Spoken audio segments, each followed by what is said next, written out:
ಶ್ರೀ ಗುರುಭ್ಯೋ ನಮಃ. ಹರಿ ಓಂ.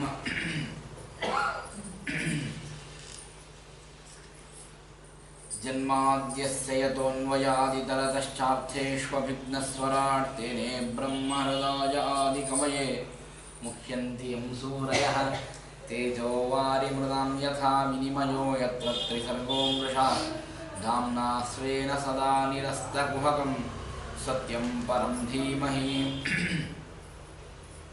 ಸತ್ಯಜ್ಞಾನಸುಖಸ್ವರೂಪಮಮಲಂ ಕ್ಷೀರಾಬ್ಧಿಮಧ್ಯಸ್ಥಲಂ ಯೋಗಾರೂಢಮತಿಪ್ರಸನ್ನವದನಂ ಭೂಷಾ ಸಹಸ್ರೋಜ್ವಲಂ ತ್ಯಕ್ಷಂ ಚಕ್ರಪಿನಾಕಸಾಭಯವರಾನ್ ಬಿಭ್ರಾಣಮರ್ಕಚ್ಛವಿಂ ಛತ್ರೀಭೂತಫಣೀಂದ್ರಬಿಂದುಧವಲಂ ಲಕ್ಷ್ಮೀನೃಸಿಂಹಂ ಭಜೆ. ಅಭ್ರಮಂ ಭಂಗರಹಿತಂ ಅಜಡಂ ವಿಮಲಂ ಸದಾ ಆನಂದತೀರ್ಥಮತುಲಂ ಭಜೆ ತಾಪತ್ರಯಾಪಹಂ. ಭವತಿ ಯದನುಭಾವಾದಿಡಮೋಗೋಪಿ ವಾಗ್ಮೀ ಜಡಮತಿರಪಿ ಜಂತುರ್ಜಾಯತೆ ಪ್ರಾಜ್ಞಮೌಲಿಃ ಸಕಲವಚನಚೇತೋ ದೇವತಾ ಭಾರತೀ ಸಾ ಮಮ ವಚಸಿ ನಿಧತ್ತಾಂ ಸನ್ನಿಧಿಂ ಮಾನಸೇ ಚ. ಯಸ್ಯ ವಾಕ್ಕಾಮಧೇನುರ್ನಃ ಕಾಮಿತಾರ್ಥಾನ್ ಪ್ರಯಚ್ಛತಿ ಸೇವೇತಂ ಜಯ ಯೋಗೀಂದ್ರಂ ಕಾಮವಾಣಚ್ಛಿದಂ ಸದಾ.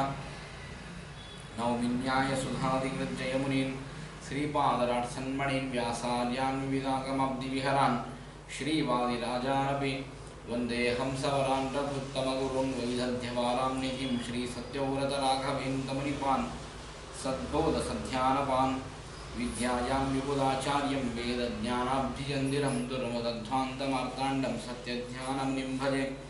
ಸತ್ಯಾಭಿಜ್ಞಕರಾಬ್ಜೋತ್ಥಾನ್ ಪಂಚಾಶದ್ವರ್ಷಪೂಜಕಾನ್ ಸತ್ಯಪ್ರಮೋದತೀರ್ಥಾರ್ಯಾನ್ ನೌವಿನ್ಯಾಯ ಸುಧಾರತಾನ್ ಶಾಸ್ತ್ರೇಷು ಪಾರದೃಶ್ವಾನಂ ಶಾಸ್ತ್ರಜ್ಞೇಷು ಚ ವತ್ಸಲಂ ಧೀರಭಕ್ತೋದ್ಧಾರಕರಂ ಸತ್ಯಾತ್ಮಾನಂ ಗುರುಂ ಭಜೆ. ವಿದ್ಯಾಪೀಠವಿಧಾತಾರಂ ವಿದ್ಯಾವಾರಿಧಿಚಂದಿರಂ ವಿದ್ಯಾರ್ಥಿವತ್ಸಲಂ ವಂದೇ ಮಹಾಮಹಿಮಸದ್ಗುರುಂ. ಆಪಾದಮೌಲಿಪರ್ಯಂತಂ ಗುರುನಾಮಾಕೃತಿಂ ಸ್ಮರೇತ್ ತೇನ ವಿಘ್ನಾಃ ಪ್ರಣಶ್ಯಂತಿ ಸಿದ್ಧಂತಿ ಚ ಮನೋರಥಾಃ. ಶ್ರೀಗುರುಭ್ಯೋ ನಮಃ. ಹರಿ ಓಂ. ಸ್ವಸ್ತ್ಯಸ್ತು ಅಶೇಷಸತಾಂ ಸನ್ಮಂಗಲಾನಿ ಭವಂತು. ಶ್ಲೋಕೈಕಶ್ರವಣಪಠನಮಾತ್ರೇಣ ಕಥಾಭಕ್ತುಶ್ಚ ಶ್ರೋತॄಣಾಂ ನಿಖಿಲಕಲಿಕೃತಕಲ್ಮಷಾಪನೋಧನಪಟುತರೆ ಧರ್ಮಾದ್ಯಖಿಲಪುರುಷಾರ್ಥಸಾಧನೀಭೂತೆ ಶ್ರೀಮದ್ಭಾಗವತೆ ದಶಮಸ್ಕಂದೆ ಅದ್ಯಕಥಾಪ್ರಾರಂಭೆ ಸತಿ ಕಿಂಚಿತ್ ಪೂರ್ವಕಥಾಪ್ರಮೇಯಾನುವಾದಃ. ಹರಿ ಓಂ. ಭಗವಂತ ಅವತಾರ ಮಾಡಿ ದೇವಕಿಯಲ್ಲಿಯೂ ಹಾಗೂ ವಸುದೇವನಲ್ಲಿಯೂ ಬರ್ತಾ ಇದ್ದಾನೆ ಅಂತ ಎಲ್ಲ ದೇವತೆಗಳಿಗೆ ತಿಳಿದಿದೆ. ಹಾಗಾಗಿ ಎಲ್ಲ ದೇವತೆಗಳ ಸನ್ನಿಧಾನ, ಸಕಲ 33 ಕೋಟಿ ದೇವತೆಗಳ ಸನ್ನಿಧಾನ ವಸುದೇವ ದೇವಕಿಯರಲ್ಲಿ ಬಂದಿದೆ. ಅದ್ಭುತವಾದಂತಹ ತೇಜಸ್ಸು. ದೇವತೆಗಳೆಲ್ಲರೂ ಬಂದು ದೇವರು ಗರ್ಭದಲ್ಲಿದ್ದಾಗ ಗರ್ಭಸ್ತುತಿಯನ್ನು ಮಾಡುತ್ತಾರೆ ಅಂತ ಹೇಳಿದರು. ವಾದಿರಾಜರು ಇದಕ್ಕೆ ಕೇಳ್ತಾರೆ, ಗರ್ಭಸ್ತುತಿಯನ್ನು ಯಾಕೆ ಮಾಡಬೇಕು ಅಂತ. ಯಾಕೆ ಮಾಡಿದರು ಎಲ್ಲ ದೇವತೆಗಳು ಗರ್ಭಸ್ತುತಿಯನ್ನು ಅಂತಂದರೆ, ಸ್ವಾಮಿ ಗರ್ಭದಲ್ಲಿರುವಾಗ ನಿನಗೆ ಮನುಷ್ಯರಿಗೆ ಯಾವ ವಿಧವಾದ ದುಃಖಾದಿಗಳಿವೆಯೋ, ಮನುಷ್ಯರಿಗೆ ಗರ್ಭ ಅಂತ ಅನ್ನೋದು ಅದೊಂದು ದೊಡ್ಡ ನರಕ. ಎರಡನೇ ನರಕ ಅಂದರೆ ಅದು ದೊಡ್ಡದಾದಂತಹ ಗರ್ಭವಾಸವೇ ಒಂದು ನರಕ. ನಮ್ಮಲ್ಲಿ ವೈರಾಗ್ಯವನ್ನು ಹೇಳಬೇಕಾದಾಗ ಈ ಮಾತನ್ನು ಹೇಳ್ತಾರೆ. ಪ್ರವಚನಕ್ಕೂ ಹಾಗೂ ಗರ್ಭದಲ್ಲಿ ಇದ್ದಾಗ ಹಾಗೂ ವ್ಯಾಧಿಯಲ್ಲಿದ್ದಾಗ ಏನೇನು ನಮಗೆ ಯಾವತಿರ್ಜಾಯತೆ, ಏನು ಆ ಬುದ್ಧಿ ಹುಟ್ಟುತ್ತದೆ, ಸ್ಥಾಯದಿ ಸ್ಥಿರತಾಂ ಯಾತಿ ಕೋನ ಮುಚ್ಚೇತ ಬಂಧನಾತ್. ಆ ಬುದ್ಧಿ ಪ್ರವಚನಕ್ಕೆ ಕೂತಾಗ ಬರುವಂತಹ ಬುದ್ಧಿಯಾಗಲಿ, ಗರ್ಭದಲ್ಲಿರುವಾಗ ಬರುವಂತಹ ಬುದ್ಧಿಯಲ್ಲಾಗಲಿ, ಅಥವಾ ಇನ್ನಿತರ ವ್ಯಾಧಿಯಲ್ಲಿದ್ದಾಗಲೋ ಅಥವಾ ಕಷ್ಟದಲ್ಲಿದ್ದಾಗಲೋ ಬರುವಂತಹ ಬುದ್ಧಿ ಅದು ಸ್ಥಿರವಾಗಿ ಇತ್ತು ಅಂತ ಅಂದರೆ ಕೋನ ಮುಚ್ಚೇತ ಬಂಧನಾತ್, ಯಾರೂ ಬಂಧನದಿಂದಾಗಿ ಮುಕ್ತರಾಗುವುದಿಲ್ಲ. ಇನ್ನೊಂದು ಸಲ ಗರ್ಭವಾಸವೇ ಬೇಡ ಸ್ವಾಮಿ, ನನಗೆ ಇನ್ನೊಂದು ಸಲ ಪುನರ್ಜನ್ಮವೇ ಬೇಡ, ನನಗೆ ಗರ್ಭವಾಸ ಆಗುವುದೇ ಬೇಡ. ಎಂತಹ ಭಯಂಕರವಾಗಿರತಕ್ಕಂತಹ ಗರ್ಭರಿ ಅದು. ತಾಯಿಗೆ ಹಸಿವೆ ಆಗ್ತದೆ. ತಾಯಿಗೆ ಹಸಿವೆ ಆಗಿದೆ ಅಂತ ಹೇಳಿ ತಾಯಿ ಉಪ್ಪಿನಕಾಯಿ ತಿಂತಾಳೆ, ಅಥವಾ ತಾಯಿಗೇನೋ ಹಸಿವೆ ಆಗಿದೆ ಅಂತ ಹೇಳಿ ಯಾವುದೋ ಖಾರ ಪದಾರ್ಥಗಳನ್ನು ತಿಂತಾರೆ. ಸಿಹಿ ತಿನ್ನಲಿಕ್ಕೆ ಸಾಧ್ಯ ಇಲ್ಲ, ಸೇರೋದಿಲ್ಲ ಸಿಹಿ ಅಂತಂದರೆ. ಖಾರ ಪದಾರ್ಥಗಳನ್ನೇ ತಿನ್ನಬೇಕು ತಾಯಿ. ಆದರೆ ಗರ್ಭದಲ್ಲಿರುವಂತಹ ಶಿಶುವಿಗೆ ಕೋಮಲವಾದ ಶರೀರ ಅದು. ಸಾಮಾನ್ಯವಾಗಿ ಬರಗೈಯಿಂದ ಮೆಣಸಿನಕಾಯಿ ಹೆಚ್ಚಿದ್ರೇ ಬಹಳ ಉರಿದು ಹೋಗ್ತದೆ ಕೈ ಅಂತಂದ್ಮೇಲೆ, ಕೋಮಲವಾದ ಶರೀರಕ್ಕೆ ಆ ಮೆಣಸಿನಕಾಯಿ ಬಿತ್ತು ಅಂತಂದ್ರೆ ಎಷ್ಟು ಉರಿಬೇಕು, ಉರಿತದೆ, ಒತ್ತಾಡಿ ಹೋಗ್ತದೆ. ಖಾರ ಪುಡಿ, ಉಪ್ಪು, ಏನೇನು ಈ ಲವಣಾದಿಗಳು ಏನೇನಿವೆಯೋ ತಾಮಸ ಪದಾರ್ಥಗಳು ಆ ಕೂಸಿನ ಚರ್ಮದ ಮೇಲೆ ಬಿದ್ದಾಗ ಬಹಳ ಒದ್ದಾಡ್ತದೆ ಕೂಸು. ಅಂತಹ ಭಯಂಕರವಾದ ವೇದನೆಯನ್ನು ಪಡುತ್ತದೆ. ಇಂತಹ ಮಲಮೂತ್ರಗಳಿಂದ ಕೂಡಿರ್ತಕ್ಕಂತಹ ಒಂದು ಗರ್ಭದಲ್ಲಿ ಈ ರೀತಿಯಾಗಿ ವೇದನೆಯನ್ನು ಕೊಡುವಂತಹ ಕೂಸನ್ನ ನಾವೇನು ಪುರಾಣಾದಿಗಳಲ್ಲಿ ಗರ್ಭದ ವರ್ಣನೆಯನ್ನು ಮಾಡ್ತಾರೆ, ಗರ್ಭವಾಸದ ವರ್ಣನೆಯನ್ನು ಮಾಡ್ತಾರೆ, ಅದೆಲ್ಲ ಬ್ರಹ್ಮಾದಿಗಳಿಗೆ ಗೊತ್ತು. ಬ್ರಹ್ಮಾದಿಗಳು ಬಂದು ಪ್ರಾರ್ಥನೆಯನ್ನು ಮಾಡ್ತಾ ಇದ್ದಾರೆ, ಸ್ವಾಮಿ ನಿನಗೆ ನಾವು ಬಂದು ಗರ್ಭದಲ್ಲಿದ್ದಾಗ ಸ್ತೋತ್ರವನ್ನು ಮಾಡುವುದು ಯಾಕೆ ಗೊತ್ತಾ? ನಮಗೆ ಇನ್ನೊಂದು ಸಲ ಗರ್ಭವಾಸ ಮಾಡುವುದು ಬೇಡ, ನಾವು ಇನ್ನೊಂದು ಸಲ ಇಂತಹ ಗರ್ಭದಲ್ಲಿ ಹುಟ್ಟುವುದೇ ಬೇಡ. ಹಾಗೆ ನೋಡಿದರೆ ಬ್ರಹ್ಮಾದಿ ದೇವತೆಗಳಿಗೆ ಗರ್ಭವಾಸ ಇಲ್ಲ. ಬ್ರಹ್ಮದೇವರು, ಸರಸ್ವತಿ ದೇವಿ, ಭಾರತಿ, ಮುಖ್ಯ ಪ್ರಾಣದೇವರಿಗೆ ಇವರು ಯಾರಿಗೂ ಕೂಡ ಈ ರೀತಿಯಾದಂತಹ ಗರ್ಭವಾಸ ಇಲ್ಲ. ಮತ್ತು ಎಲ್ಲ ದೇವತೆಗಳು ಕೂಡ ಸತ್ವಗುಣೋಪೇತರಾದದ್ದರಿಂದಾಗಿ ಅವರೆಲ್ಲರೂ ಮುಕ್ತಿಯನ್ನೇ ಹೊಂದುತ್ತಾರೆ, ಇದರಲ್ಲಿ ಸಂಶಯವೇ ಇಲ್ಲ. ಆದರೆ ಮನುಷ್ಯರಿಗೂ ಈ ಒಂದು ಅದ್ಭುತವಾದ ಸಂದೇಶವನ್ನು ಕೊಡಬೇಕು ಅಂತ ಅನ್ನೋದಕ್ಕಾಗಿ ಗರ್ಭಸ್ತುತಿಯನ್ನು ಮಾಡ್ತಾರೆ. ನಿನ್ನೆ ಹೇಳಿದ್ದೆ ಅದನ್ನ, ಸತ್ಯವ್ರತಂ ಸತ್ಯಪರಂ ತ್ರಿಸತ್ಯಂ ಸತ್ಯಸ್ಯ ಯೋನಿಂ ನಿಹಿತಂಚ ಸತ್ಯೆ ಸತ್ಯಸ್ಯ ಸತ್ಯಮುತ ಸತ್ಯನೇತ್ರಂ ಸತ್ಯಾತ್ಮಕಂ ತ್ವಾಂ ಶರಣಂ ಪ್ರಪನ್ನಾಃ. ದೇವರನ್ನ ಸ್ತೋತ್ರ ಮಾಡ್ತಾರೆ. ಸತ್ಯ ಅಂತ ಕರೀತಾರೆ ಭಗವಂತನಿಗೆ. ಸತ ತಿ ಯಂ ಅಂತ ಸತ್ಯಂ, ಭಗವಂತ ಸತ್ಯ. ಯಾಕೆ ಅಂತಂದ್ರೆ ಸತ ಅಂದ್ರೆ ಜ್ಞಾನ, ತಿ ಅಂದ್ರೆ ಆನಂದ, ಯಂ ಜ್ಞಾನಾನಂದಗಳನ್ನೇ ತನ್ನ ಅದ್ಭುತವಾದ ದೇಹವನ್ನಾಗಿ ಪಡೆದಿರ್ತಕ್ಕಂಥವನು ಭಗವಂತ. ಅವನಿಗೆ ಯಾವ ಈ ಅಪ್ರಾಕೃತವಾಗಿರ್ತಕ್ಕಂತಹ ಶರೀರ ಏನಿದೆ ಅದು ಭಗವಂತನಿಗೆ ಮಾತ್ರ ಇದೆ. ನಾವೆಲ್ಲ ಪ್ರಾಕೃತ ಶರೀರರು, ಪಂಚಭೌತಿಕ ಶರೀರದಿಂದಾಗಿ ನಮ್ಮ ಶರೀರ ಕೂಡಿದೆ. ಇದರಲ್ಲಿ ಮಧ್ಯಾಸ್ನಾಯು ಇತ್ಯಾದಿಗಳೆಲ್ಲ ಇದೆ. ಹಾಗಾಗಿ ಅತ್ಯಂತ ಹೊಲಸಾದಂತಹ ಶರೀರ ನಮ್ಮದಾದರೆ ಭಗವಂತನದು ಅದ್ಭುತವಾದಂತಹ ಅಪ್ರಾಕೃತವಾಗಿರತಕ್ಕಂತಹ ಶರೀರ. ಅಂತಹ ಭಗವಂತ ಸತ್ಯಸ್ಯ ಯೋನಿಂ, ಯಾವ ಅದ್ಭುತವಾದ ಜಗತ್ತು ಕಾಣಿಸ್ತದೆ ನಮಗೆ, ಚರಾಚರಾತ್ಮಕವಾದಂತಹ ಇಡೀ ಅಜಾಂಡವಾದಂತಹ ಏನು ಬ್ರಹ್ಮಾಂಡ ಇದೆ ಆ ಬ್ರಹ್ಮಾಂಡಕ್ಕೆ ಯೋನಿಂ ಕಾರಣ ಆಗಿರತಕ್ಕಂಥವನು. ಮಿಥ್ಯಾಭೂತವಾಗಿರ್ತಕ್ಕಂಥದ್ದಲ್ಲ ಜಗತ್ತು, ಸತ್ಯವಾಗಿರತಕ್ಕಂತಹ ಜಗತ್ತು. ಆ ಸತ್ಯವಾದಂತಹ ಜಗತ್ತಿಗೆ ಕಾರಣನಾಗಿದ್ದಾನೆ ಅಂತಹ ಭಗವಂತ.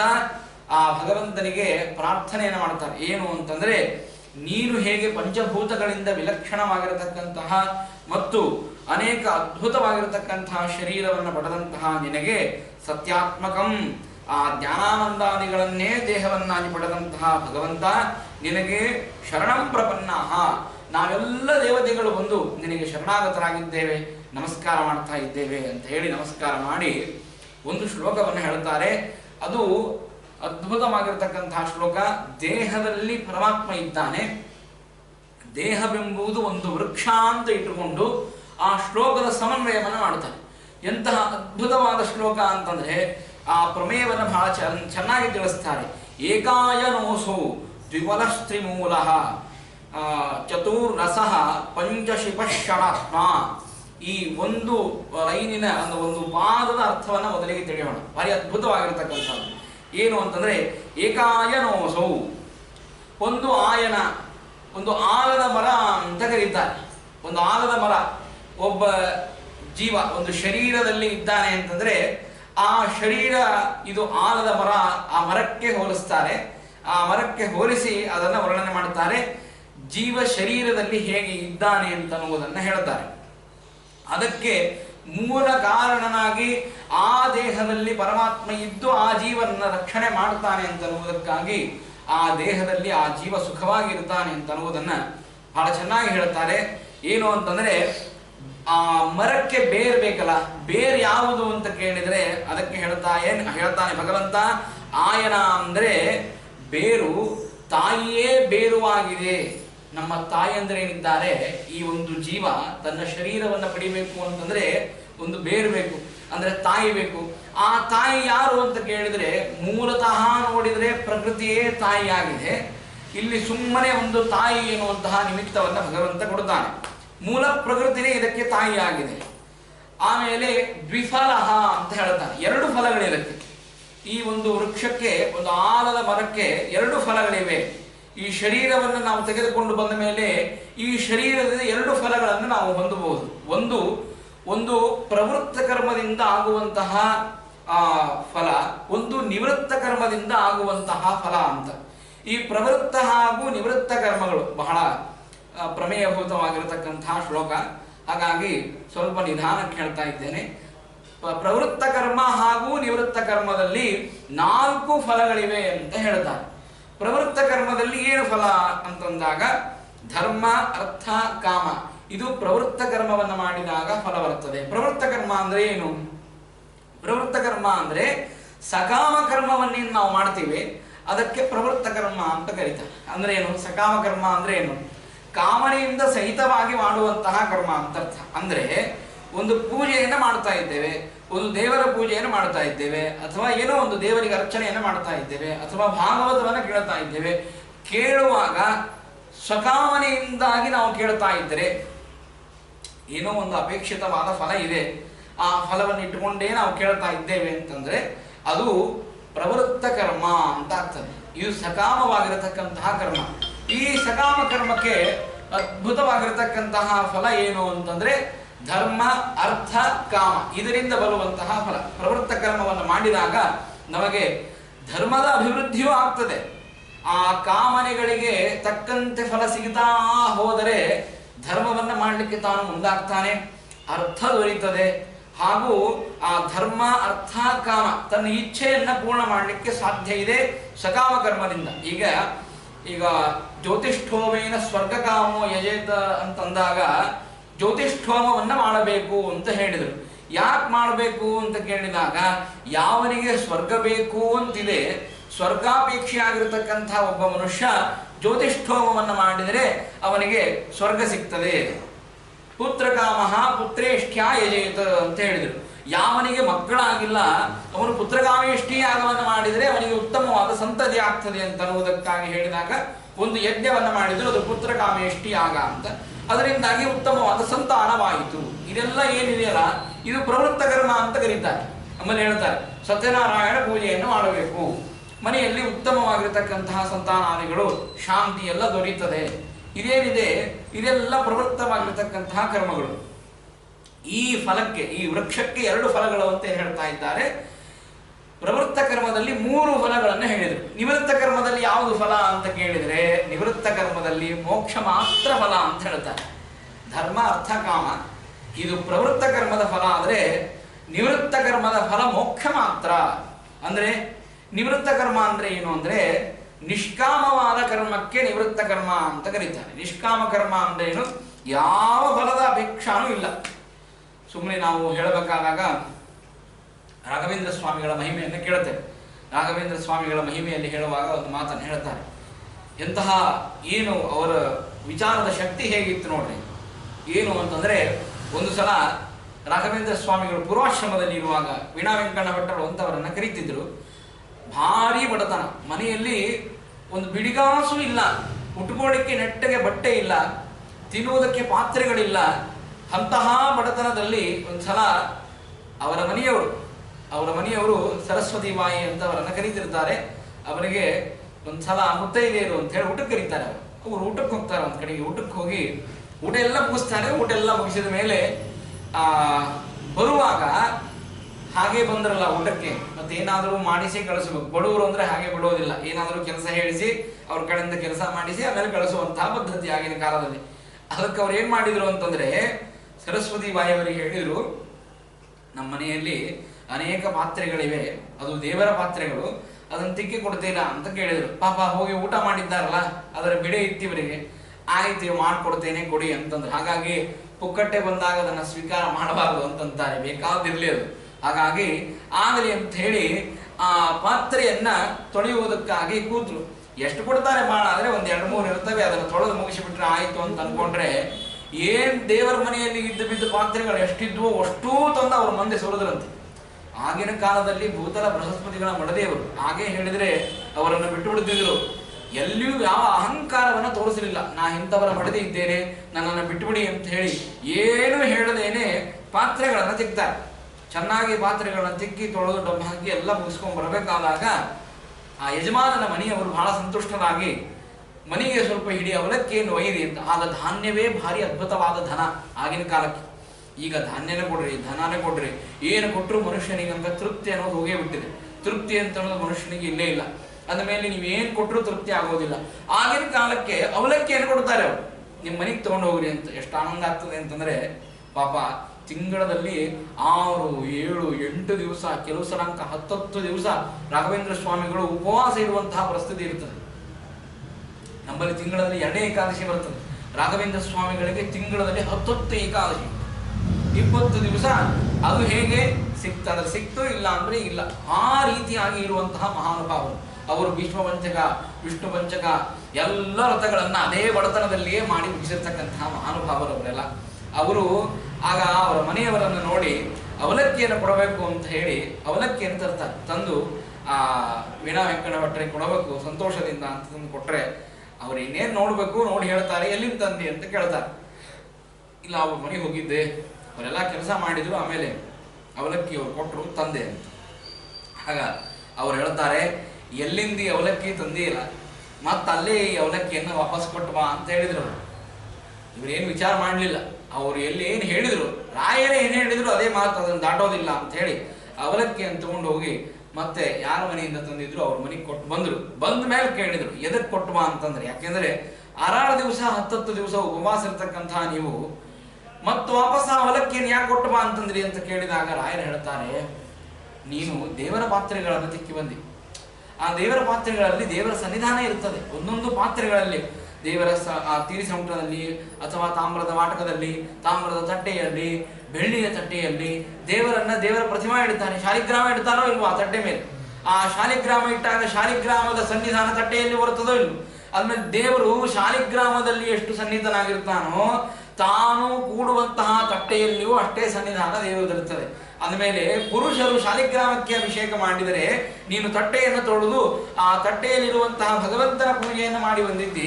ಆ ಭಗವಂತನ ಪೂಜೆಗೆ ಹಿಡಿ ಅವಲಕ್ಕಿ ಫಲ ಆಗಬಾರದು ಅಂತಂತಾರೆ. ಏನು ಆಶ್ಚರ್ಯ ನೋಡ್ರಿ, ಹಿಡಿ ಅವಲಕ್ಕಿ ಫಲ ಆಗಬಾರದು. ಹಾಗಾದ್ರೆ ಏನು? ಹಿಡಿ ಅವಲಕ್ಕಿ ಫಲ ಆಗಬಾರದು. ಆ ಏನು ದೇವರ ಪೂಜೆ ಇದೆ ಆ ಪೂಜೆಗೆ ಮೋಕ್ಷವೇ ಫಲ ಆಗಬೇಕು ಅಂತ ಹೇಳ್ತಾರೆ. ಅದು ಸೋಪಾನ. ಅಂದ್ರೆ ಪಾತ್ರೆಗಳನ್ನ ಚೆಕ್ಕಿ ಬಂದ ತಕ್ಷಣ ಮೋಕ್ಷ ಆಗ್ತದೆ ಅಂತಲ್ಲ, ಅದು ಒಂದು ಸೋಪಾನ ಇದೆ. ಅಲ್ಲಿಂದ ಪ್ರವೃತ್ತ ಕರ್ಮಗಳನ್ನ ಬಿಟ್ಟು ನಿವೃತ್ತ ಕರ್ಮಕ್ಕೆ ಬರಬೇಕು ಅಂತ ಒಂದು ಮಾರ್ಗವನ್ನು ಸೂಚನೆ ಮಾಡುತ್ತಾರೆ ರಾಘವೇಂದ್ರ ಸ್ವಾಮಿಗಳು. ಏನೋ ಮಾಡಿದ್ವಿ, ಏನೋ ದೊಡ್ಡ ದೇವರ ಪೂಜಾ ಮಾಡಿದ್ವಿ, ಭಾಗವತ ಶ್ರವಣವನ್ನ ಮಾಡಿದ್ವಿ, ಎಲ್ಲ ಮಾಡಿದ್ವಿ, ಇದರಿಂದ ಏನಾಗಬೇಕು ಅಂತ ಕೇಳಿದಾಗ ನಮಗೆ ಉತ್ತಮವಾಗಿರತಕ್ಕಂತಹ ಪ್ರಮೋಷನ್ ಆಗಬೇಕು, ಭಾರಿ ಯಶಸ್ಸು ಕೀರ್ತಿ ಸಿಗಬೇಕು ಅಂತಂದ್ರೆ ಬಂಗಾರ ಅಂಗಡಿಗೆ ಹೋಗಿ ಬಂಗಾರ ಬೇಡುವುದನ್ನು ಬಿಟ್ಟು ಯಾವುದೋ ಒಂದು ಬಂಗಾರದ ಮೇಲಿನ ಡಬ್ಬಿಯನ್ನು ತೆಗೆದುಕೊಂಡು ಬಂದಂತೆ ಆಗ್ತದೆ. ಹೋಗಿದ್ದು ಬಂಗಾರ ಅಂಗಡಿಗೆ, ಪ್ಲಾಸ್ಟಿಕ್ ತಗೊಂಡ್ಬಂದಿದ್ದು ನಾವು ಅಲ್ಲಿ ಹೋಗಿ. ಹಾಗೆ ಆಗ್ತದೆ ದೇವರ ಮುಂದೆ ಹೋಗಿ ನಾವು ಎಲ್ಲ ಕರ್ಮಗಳನ್ನು ಮಾಡಿ ಫಲಾಪೇಕ್ಷೆ ಇಟ್ಟುಕೊಂಡು ದೇವರ ಹತ್ರ ಕೂತು ಬಿಟ್ರೆ ಮಗುದೇ ಹೋಯ್ತು. ದೇವರು ಆ ಫಲ ಕೊಡ್ತಾನೋ ಬಿಡ್ತಾನೋ ಅದು ದೇವರ ಮೇಲೆ ಬಿಟ್ಬಿಡೋದು. ಹಾಗಾಗಿ ಕರ್ಮಣ್ಯೇವ ಅಧಿಕಾರಸ್ಥೆ ಮಾ ಫಲೇಶು ಕದಾಚನ. ಕರ್ಮವನ್ನ ಮಾಡುವುದು ಮಾತ್ರ ಮನುಷ್ಯನಿಗೆ ಅಧಿಕಾರವೇ ಹೊರತು ಆ ಫಲವನ್ನು ಕೊಡುವುದು ಬಿಡುವುದು ಅದು ದೇವರ ಮೇಲಿದೆ. ಕೊಡ್ತಾನೋ ಬಿಡ್ತಾನೋ, ನಾವಂಕ ಆ ಕರ್ಮಗಳನ್ನು ಮಾಡ್ತಾ ಹೋಗ್ಬೇಕು. ಇದು ಭಗವಂತ ಜೀವನಿಗೆ ಮಾಡಿರ್ತಕ್ಕಂತಹ ಅದ್ಭುತವಾದ ಶಾಸನ. ಅಂತಹ ಪ್ರವೃತ್ತ ಕರ್ಮ, ನಿವೃತ್ತ ಕರ್ಮ, ನಿವೃತ್ತ ಕರ್ಮದಲ್ಲಿ ಅತ್ಯಂತ ಆಸಕ್ತರಾದವರು ರಾಘವೇಂದ್ರ ಸ್ವಾಮಿಗಳು. ಅದನ್ನು ಹೇಳ್ತಾರೆ. ಆ ಪ್ರವೃತ್ತ ಕರ್ಮದಲ್ಲಿ ಈ ರೀತಿಯಾಗಿ 4 ಭಾಗ ಇವೆ ಅಂತ ಹೇಳಿದ ಮೇಲೆ ತ್ರಿಮೂಲ ಅಂತ ಹೇಳಿದರು. ತ್ರಿಮೂಲ ಅಂತಂದ್ರೆ 3 ಸಣ್ಣ ಬೇರುಗಳಿವೆ ಅಂತ ಹೇಳ್ತಾರೆ. ಯಾವ 3 ಸಣ್ಣ ಬೇರುಗಳು ಅಂತಂದ್ರೆ ಸತ್ವಗುಣ, ರಜೋಗುಣ, ತಮೋಗುಣ. ಈ ಸತ್ವಗುಣ, ರಜೋಗುಣ, ತಮೋಗುಣ ಉಳ್ಳುವಂತಹ 3 ಸಣ್ಣ ಬೇರುಗಳುಳ್ಳಂತಹ ಅದೊಂದು ಗಿಡ, ಅಂದ್ರೆ ನಮ್ಮ ದೇಹವನ್ನೇ ಹೇಳ್ತಾ ಇದ್ದಾರೆ. ಆಮೇಲೆ ಚತುರಸ ಅದನ್ನೇ ಹೇಳಿದ್ರು. ಆಮೇಲೆ ಚತುರಸದಲ್ಲಿ ಆಮೇಲೆ ಮುಂದೆ ಹೇಳಬೇಕಾದ್ರೆ ಪಂಚಶಿವ ಅಂತ ಹೇಳ್ತಾರೆ. 5 ವಿಧವಾಗಿರ್ತಕ್ಕಂತಹ ವಿಷಯಗಳು. ಏನು ವಿಷಯಗಳು ಅಂತಂದಾಗ ಹೇಳ್ತಾರೆ ಶಬ್ದ, ಸ್ಪರ್ಶ, ರೂಪ, ರಸ, ಗಂಧ. ಇವು ಪಂಚೇಂದ್ರಿಯಗಳನ್ನ, ಪಂಚ ಜ್ಞಾನೇಂದ್ರಿಯ, ಪಂಚ ಕರ್ಮೇಂದ್ರಿಯಗಳನ್ನ ತೃಪ್ತಿಪಡಿಸುವುದಕ್ಕಾಗಿ ಬಂದಿರತಕ್ಕಂಥದ್ದು ಅಂತ ಮನುಷ್ಯ ತಿಳ್ಕೊಂಡಿದ್ದಾನೆ. ಆದರೆ ವಿಷಯಗಳು ಎಂದೂ ಮನುಷ್ಯನ ಇಂದ್ರಿಯಗಳನ್ನಾಗಲಿ ಮನುಷ್ಯನ ಮನಸ್ಸನ್ನಾಗಲಿ ತೃಪ್ತಿಪಡಿಸಲಿಕ್ಕೆ ಸಾಧ್ಯವೇ ಇಲ್ಲ. ಅಗ್ನಿಯಲ್ಲಿ ಎಷ್ಟು ತುಪ್ಪವನ್ನು ಹಾಕ್ತಾ ಹಾಕ್ತಾ ಹೋಗ್ತೀರಿ ಅಷ್ಟು ಅದು ಇನ್ನೂ ಪ್ರಜ್ವಲಿಸ್ತಾನೇ ಹೋಗ್ತದೆ ಹೊರತು ಅದು ಶಾಂತವಾಗಲಿಕ್ಕೆ ಸಾಧ್ಯ ಇಲ್ಲ. ನಮ್ಮಲ್ಲಿ ಅಂತೀವಲ್ಲ ನಾವು, ಈ ಒಂದು ದ್ವಾದಶಿ ಇಡ್ಲಿ ತಿಂದುಬಿಟ್ರೆ ಸಾಕು, ಈ ಒಂದು ದ್ವಾದಶಿ ದೋಸೆ ತಿಂದುಬಿಟ್ರೆ ಸಾಕು, ಮುಂದಿನ ದ್ವಾದಶಿಗೆ ಏನ್ ಬೇಡ, ಸಾಮಾನ್ಯವಾಗಿ ಉಪ್ಪಿಟ್ಟು ಮಾಡಿದರೆ ನಡೀತದೆ ಅಂತ ಅನ್ಕೊಂಡಂತಹ ವ್ಯಕ್ತಿ ಈಗಿನ ದ್ವಾದಶಿ ದಿವಸ ಚೆನ್ನಾಗಿ ಫರಾಳವನ್ನು ಮಾಡಿದ ಮೇಲೆ ಮುಂದಿನ ದ್ವಾದಶಿ ಬಂದ ಮೇಲೆ ಯಾಕೋ ಮತ್ತೆ ಇನ್ನೊಂದು ಸಲ ತಿನ್ಬೇಕು ಅಂತ ಅನಿಸ್ತಾ ಇದೆ. ಯಾಕೆಂದ್ರೆ ಅದರ ಅಭಿರುಚಿಯನ್ನು ನೋಡಿರ್ತಾನೆ, ಅದರ ವಾಸನ ಉಳಿದು ಬಿಟ್ಟಿರ್ತದೆ ಮನಸ್ಸಿನಲ್ಲಿ, ಅದನ್ನು ತಿನ್ನಬೇಕು ಅಂತ ಹಂಬಲ ಇರುತ್ತದೆ, ಇಚ್ಛಾ ಇರುತ್ತದೆ, ಅದರ ವಿಷಯಕವಾಗಿ ಪ್ರಯತ್ನ ಇರುತ್ತದೆ. ಆ ರೀತಿಯಾಗಿರತಕ್ಕಂತಹ ರೂಪ ರಸ ಗಂಧ ಸ್ಪರ್ಶಗಳೆಲ್ಲವೂ ಕೂಡ ವಿಷಯಗಳು ಎಲ್ಲ ಇಂದ್ರಿಯಗಳನ್ನು ಪ್ರಚೋದನೆ ಮಾಡುವಂತಹದ್ದು. ಷಡಾತ್ಮ 6 ಸ್ವಭಾವಗಳಿವೆ ಅಂತ ಹೇಳ್ತಾರೆ. ಯಾವುವು ಅಂತಂದ್ರೆ ಅಸ್ಥಿ, ಜಾಯತೆ, ವರ್ಧತೆ, ವಿಪರಿಣಮತೆ, ಆಮೇಲೆ ಅಪೇಕ್ಷೀಯತೆ, ನಶ್ಯತಿ ಅಂತ 6 ಪ್ರಕಾರದ ಅದ್ಭುತವಾಗಿರತಕ್ಕಂತಹ ಪರಿಣಾಮ ಅಂತ ಹೇಳ್ತಾರೆ ಈ ದೇಹಕ್ಕೆ ಆಗುವಂತಹದ್ದು. ಏನು ಅಂತಂದಾಗ ಅದನ್ನು ಹೇಳ್ತಾರೆ. ಅಸ್ಥಿ ಅಂತಂದ್ರೆ ಶರೀರ ಮೊದಲಿಗೆ ಹುಟ್ಟಬೇಕಾದ್ರೆ ಏನು ಭ್ರೂಣಾವಸ್ಥೆ ಇರ್ತದಲ್ಲ, ಗರ್ಭದಲ್ಲಿ ಇರಬೇಕಾದಾಗ ಒಂದು ಭ್ರೂಣಾವಸ್ಥೆ ಇರ್ತದೆ ಆ ಒಂದು ಶಿಶುವಿಗೆ, ಅದಕ್ಕೆ ಅಸ್ಥಿ ಅಂತ ಕರೀತಾರಂತೆ. ಇನ್ನು ಅದಕ್ಕೆ ಕೈಕಾಲು ಬಂದಿರೋದಿಲ್ಲ, ಚರ್ಮ ಬಂದಿರೋದಿಲ್ಲ, ತೆಳುವಾದ ಚರ್ಮ ಬಂದಿರೋದಿಲ್ಲ, ಕಣ್ಣು ಮೂಗು ಬಾಯಿ ಇದ್ಯಾವುದು ಬಂದಿರೋದಿಲ್ಲ, ಭ್ರೂಣಾವಸ್ಥೆ ಇರ್ತದೆ. ಆ ಭ್ರೂಣಾವಸ್ಥಾಕ್ಕೆ ಆ ದೇಹಕ್ಕೆ ಅಸ್ಥಿ ಅಂತ ಕರೀತಾರೆ. ಆಮೇಲೆ ಜಾಯತೆ, ಭ್ರೂಣಾವಸ್ಥಾದಿಂದಾಗಿ ನೇರವಾಗಿ ಶರೀರಾವಸ್ಥಾಕ್ಕೇನು ಬರ್ತಾನೆ ಅದಕ್ಕೆ ಇನ್ನೊಂದು ಹೆಸರನ್ನ ಕೊಡ್ತಾರೆ. ಆಮೇಲೆ ವರ್ಧತೆ, ಆಮೇಲೆ ಸಣ್ಣಾಗಿ ಕೈ ಕಾಲುಗಳೆಲ್ಲವೂ ಬರ್ತಾ ಹೋಗ್ತದೆ. ಷಡಾತ್ಮ ಅಂತ ಅನ್ನುವುದಕ್ಕಾಗಿ ವರ್ಧತೆ ಅಂದ್ರೆ ಒಂದೊಂದು ಕೈಕಾಲುಗಳು, ಕೈ ಕಾಲು ಕಿವಿ ಮೂಗು ಹಾಗೆ ಬರ್ತಾ ಹೋಗ್ತದೆ. ಆಮೇಲೆ ಪರಿಣಮತೆ, ಆಮೇಲೆ ದೊಡ್ಡದಾಗಿ ಪರಿಣಾಮ, ಗರ್ಭದಿಂದ ಹೊರಗಡೆ ಬಂದ ಮೇಲೆ ಆ ದೇಹ ಏನಿದೆ ಅಪಚಯ ಉಪಚಯಗಳಿಂದಾಗಿ ಬೆಳೀತಾ ಬೆಳೀತಾ ಬೆಳೀತಾ ಹೋಗ್ತದೆ. ಆಮೇಲೆ ಆ ಪರಿಣಾಮವಾದ ಮೇಲೆ ಅಪೇಕ್ಷೀಯತೆ, ಕ್ರಮೇಣವಾಗಿ ಮತ್ತೆ ನಾಶವಾಗಲಿಕ್ಕೆ ಪ್ರಾರಂಭವಾಗ್ತದೆ. ಮೊದಲಿಗೆ ಶಿಶುವಸ್ಥಾ ಭ್ರೂಣಾವಸ್ಥಾ ಇರ್ತದೆ, ಆಮೇಲಿಂದ ಹೊರಗಡೆ ಬಂದ ಮೇಲೆ ಪರಿಣಾಮವಾಗ್ತದೆ, ಅದಕ್ಕೆ ಕೈಕಾಲುಗಳೆಲ್ಲ ಬರ್ತದೆ, ಶರೀರ ಬರ್ತದೆ. ಆಮೇಲೆ ಗರ್ಭದಿಂದ ಹೊರಗಡೆ ಬಂದ ಮೇಲೆ ಚೆನ್ನಾಗಿ ಉಪಚಯವಾಗ್ತದೆ, ದೊಡ್ಡ ಶರೀರವಾಗಿ ಬೆಳೀತದೆ. ಆಮೇಲೆ ಕ್ರಮೇಣವಾಗಿ ಮತ್ತೆ ನಾಶವಾಗಲಿಕ್ಕೆ ಪ್ರಾರಂಭವಾಗಿ ಆಮೇಲೆ ಕೊನೆಗೆ ನಶ್ಯತಿ, ಕೊನೆಗೆ ದೇಹ ಮತ್ತೆ ಭೂಮಿಯಲ್ಲಿ ಲೀನವಾಗಿ ಬಿಡುತ್ತದೆ. ಪಂಚಭೂತಗಳಲ್ಲಿ ವಾಯುವಿನಲ್ಲಿ ಹೋಗ್ತದೆ, ಆಮೇಲೆ ಆಕಾಶದಲ್ಲಿ ಹೋಗ್ತದೆ, ಭೂಮಿ ಅದೇನು ಭೂಮಿಯ ಕಣಗಳಿವೆಯೋ ಅದು ಭೂಮಿಯಲ್ಲಿ ಹೋಗ್ತದೆ. ಒಟ್ಟಾರೆ ದೇಹದಲ್ಲಿ ಉಳಿಯುವುದೇ ಇಲ್ಲ. ಹಾಗಾದ್ರೆ ದೇಹ ಇದ್ದದ್ದು, ದೇಹ ಚಲಿಸುವುದು, ದೇಹ ನಡೆಯುವುದು, ದೇಹದಿಂದ ಕರ್ಮಗಳು ಕ್ರಿಯೆಗಳಾಗುವುದು ಎದರಿಂದ ಅಂತ ಕೇಳಿದ್ರೆ ಅದು ಭಗವಂತನಿಂದ. ಅಂತಹ ಅದ್ಭುತವಾಗಿರತಕ್ಕಂತಹ ಭಗವಂತ ಒಳಗಡೆ ಇದ್ದು ಈ ರೀತಿಯಾಗಿರ್ತಕ್ಕಂತಹ ಕರ್ಮಗಳನ್ನು ಮಾಡಿಸ್ತಾನೆ. ಸಪ್ತತ್ವಕ ಅಂತ ಹೇಳ್ತಾರೆ. ಸಪ್ತತ್ವಕ ಅಂದ್ರೆ 6 ತೊಗಟೆಗಳಿರ್ತವೆ, ಗಿಡಕ್ಕೂ ಇರ್ತವೆ 6 ತೊಗಟೆಗಳು, ಹಾಗೂ ಇದಕ್ಕೂ 6 ತೊಗಟೆಗಳಿವೆ ಅಂತ ಹೇಳ್ತಾರೆ. ಏನ್ ತೊಗಟೆಗಳು ಅಂತ ಕೇಳಿದಾಗ ಅದನ್ನು ಹೇಳ್ತಾರೆ ತ್ವಕ್, ಚರ್ಮ, ಮಾಂಸ, ರುಧಿರ, ಮಚ್ಚ, ಮೇಧ, ಅಸ್ಥಿಗಳು. ಈ ರೀತಿಯಾಗಿ ಮೇಲೆ ಕಾಣಿಸ್ತದೆ ನಮಗೆ, ಭಾರಿ ಚೆನ್ನಾಗಿರ್ತಕ್ಕಂತಹ ಬೆಳ್ಳಗಿದ್ದಾನೆ ನೋಡಿ, ಎಷ್ಟು ಕೆಂಪಿದ್ದಾನೆ, ಎಷ್ಟು ಚಂದ ಕಾಣಿಸ್ತಾನೆ, ಎಂತಹ ಅದ್ಭುತವಾಗಿರ್ತಕ್ಕಂತಹ ಅವನ ಮೂಗಿದೆ ಅಂತೆಲ್ಲ ನಾವು ವರ್ಣನೆ ಮಾಡುತ್ತೇವೆ. ಆದರೆ ಒಳಗಡೆ ನೋಡಿದರೆ ಮತ್ತದೇ ಮಾಂಸ, ಅದೇ ರಕ್ತ, ಅದೇ ಮೇಧಸ್ಸು, ಅದು ಬಿಟ್ಟರೆ ಬೇರೆ ಏನೇನೇನೇನೇನೇನೂ ಇರೋದಿಲ್ಲ. ಭಗವಂತ ಭಾರಿ ಆ ಮೋಹನವನ್ನು ಮಾಡುವುದಕ್ಕಾಗಿ ಚರ್ಮವನ್ನು ಮಾತ್ರ ಹೊದಿಸಿಬಿಟ್ಟಿದ್ದಾನೆ. ಆ ಮನುಷ್ಯನ ಶರೀರದ ಮೇಲೆ ಚರ್ಮವನ್ನು ಹೊದಿಸಿದ್ದಕ್ಕಾಗಿ ಒಳಗಿನ ಹೊಲಸೆ ಕಾಣಿಸೋದಿಲ್ಲ. ಒಳಗೆ ದೇಹದಲ್ಲಿ ವಿಪರೀತವಾಗಿರತಕ್ಕಂತಹ ಹೊಲಸ್ಸು ಅಡಗಿದೆ, ಮನಸ್ಸಿನಲ್ಲಿ ವಿಷಯ ಭೋಗಗಳ ಹೊಲಸ್ಸು ಅಡಗಿದೆ, ದೇಹದಲ್ಲಿ ಮಾಂಸ, ರಕ್ತ, ರುಧಿರದ ಆ ಹೊಲಸ್ಸು ಅಡಗಿದೆ ಅಂತ ಹೇಳ್ತಾರೆ. ಅಲ್ಲಿ ಸಪ್ತತ್ವಕ ಅಂತ ಹೇಳ್ತಾರೆ. ಅಷ್ಟವಿಪಟಂ, ಆಗ ಅದನ್ನು ಹೇಳ್ತಾರೆ ಒಟ್ಟಾರೆ 8 ಕೊಂಬೆಗಳು ಅಂತ ಆಗ ಹೇಳ್ತಾರೆ. ಇದು ಕೇವಲ ಮಾನವನ ಶರೀರವನ್ನು ಹೇಳ್ತಾ ಇಲ್ಲ. ಆಗ 8 ಕೊಂಬೆಗಳು ಅಂತ ಹೇಳಿದಾಗ ದೇವ, ಗಂಧರ್ವ, ರಾಕ್ಷಸ, ಪಿಶಾಚ, ತಿರ್ಯಕ್, ಮನುಷ್ಯ ಅಂತ ಹೇಳಿ ಒಟ್ಟಾರೆ 8 ದೇಹಗಳಿವೆ.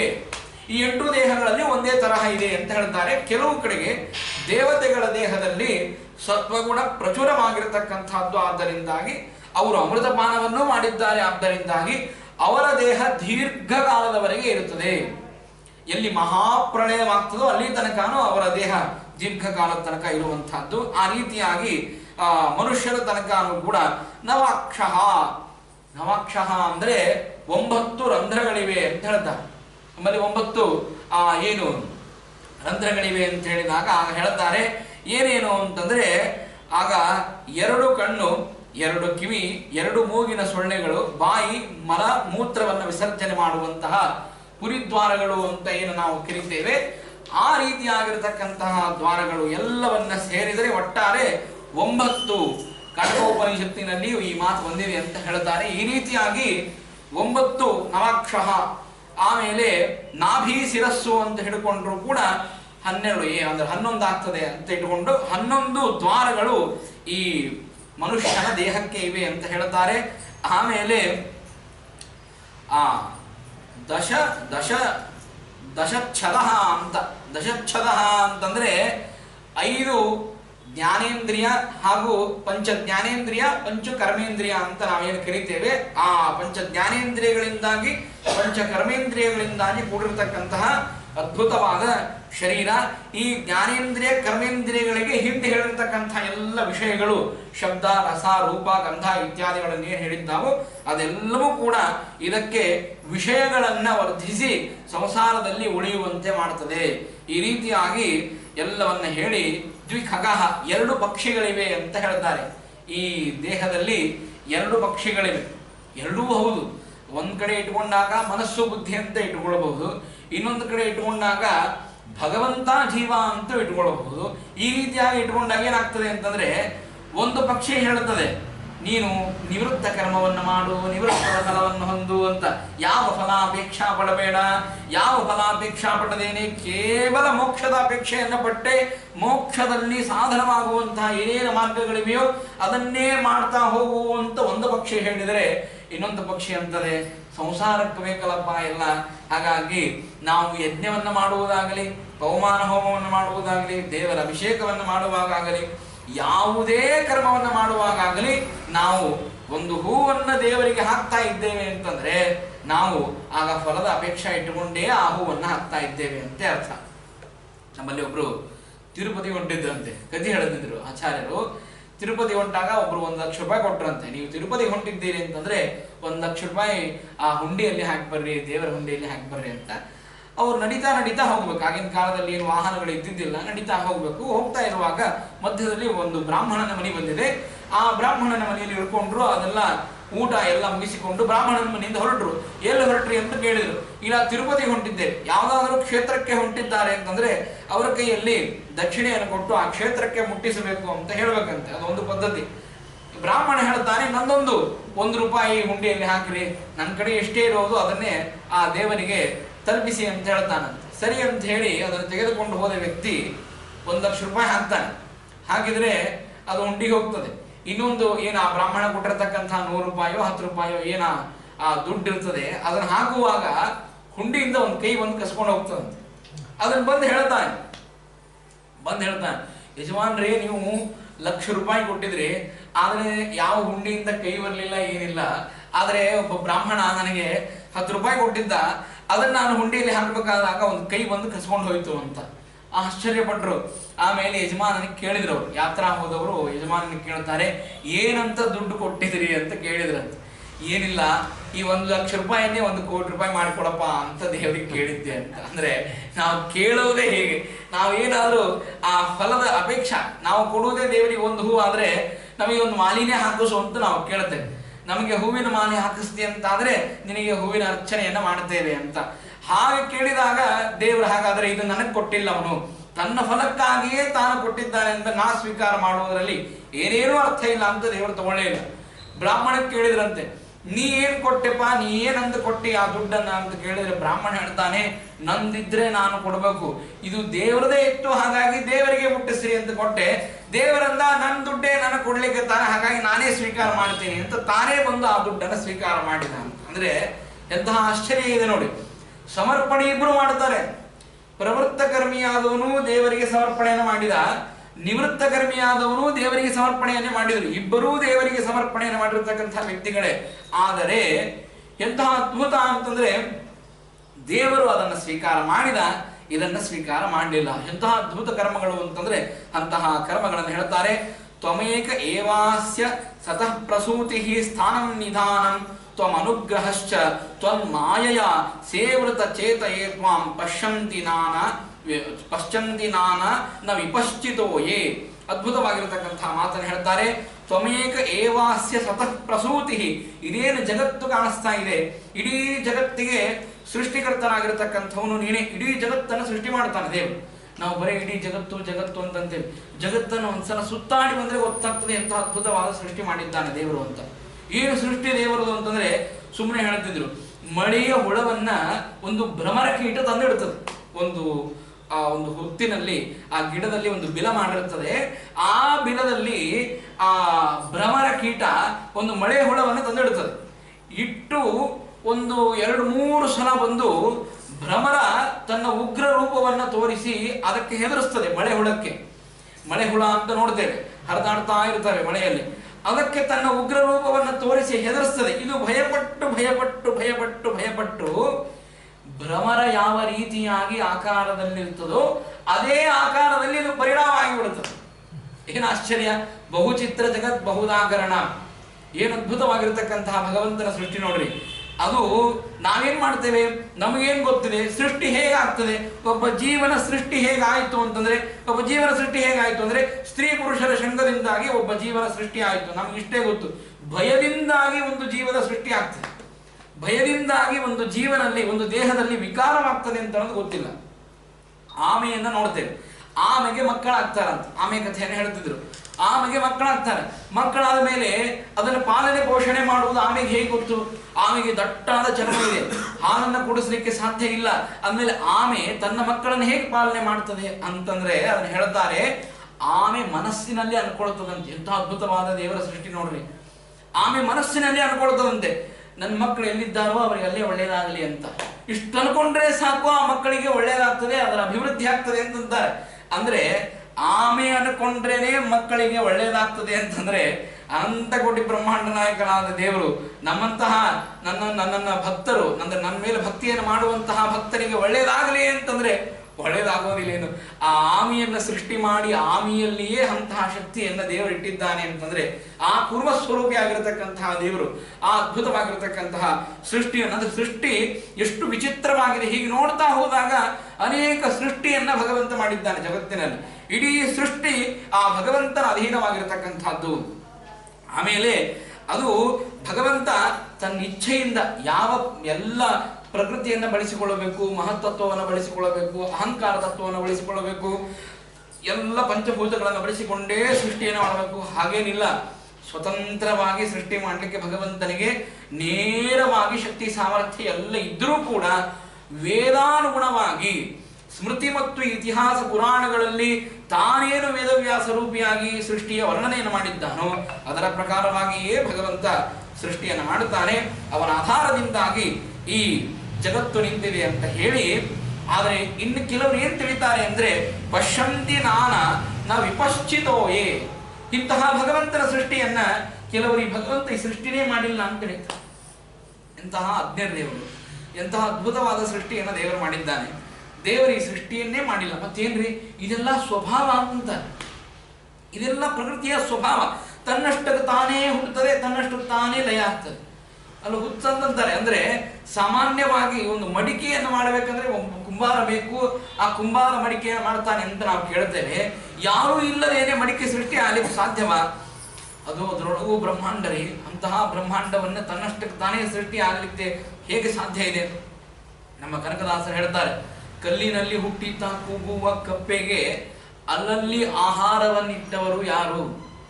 ಯಾರು ಎಲ್ಲಿ ಬೆಟ್ಟದ ತುದಿಯಲ್ಲಿ ಹುಟ್ಟಿರುವ ವೃಕ್ಷಕ್ಕೆ ಕಟ್ಟೆಯನ್ನು ಕಟ್ಟಿ ನೀರೆರೆದವರು ಯಾರು? ಎಲ್ಲೋ ಬೆಟ್ಟದಲ್ಲಿ ಆ ಗಿಡಗಳು ಹುಟ್ಟಿವೆ, ಬೇಕಾದಷ್ಟು ಗಿಡಗಳಿವೆ. ಅಂತಹ ಗಿಡಗಳಿಗೆ ನಾವು ನಮ್ಮ ಮನೆ ಮುಂದೆ ಇದ್ರೆ ಚೆನ್ನಾಗಿ ಒಂದೇನಾದ್ರೂ ಆ ಪಾಟ್ ತಂದು ಅದರಲ್ಲಿ ಚೆನ್ನಾಗಿ ಮಣ್ಣು ಹಾಕಿ ಕೆಮ್ಮಣ್ಣು ಹಾಕಿ ಆಮೇಲೆ ಆ ಗಿಡವನ್ನು ನೆಟ್ಟು ಅದು ತುಳಸಿ ಬರಲಿ ಅಂತ ನಾವು ಹಾಕ್ತೀವಿ. ಭಗವಂತನ ಇಚ್ಛಾ ಇದ್ದಿದ್ದಿಲ್ಲ ಅಂದ್ರೆ ನೀವು 10 ಸಲ ತಂದು ತುಳಸಿ ಹಚ್ಚಿದ್ರು ಮತ್ತೆ 3ನೇ ಸಲ ಅದು ಒಣಗೇ ಹೋಗ್ತದೆ. ಇಂತಹ ಪರಿಸ್ಥಿತಿ ನಮ್ದಿದ್ರೆ, ದೇವರ ಸಂಕಲ್ಪ ಇದ್ರೆ ನೀವು ಮನೆ ಮುಂದೆ ಹಚ್ಚಿದ ತುಳಸಿ ಅಲ್ಲ, ಅಡವಿಯಲ್ಲೇ ಬೇಕಾದಷ್ಟು ತುಳಸಿ ಬೆಳೀತದೆ.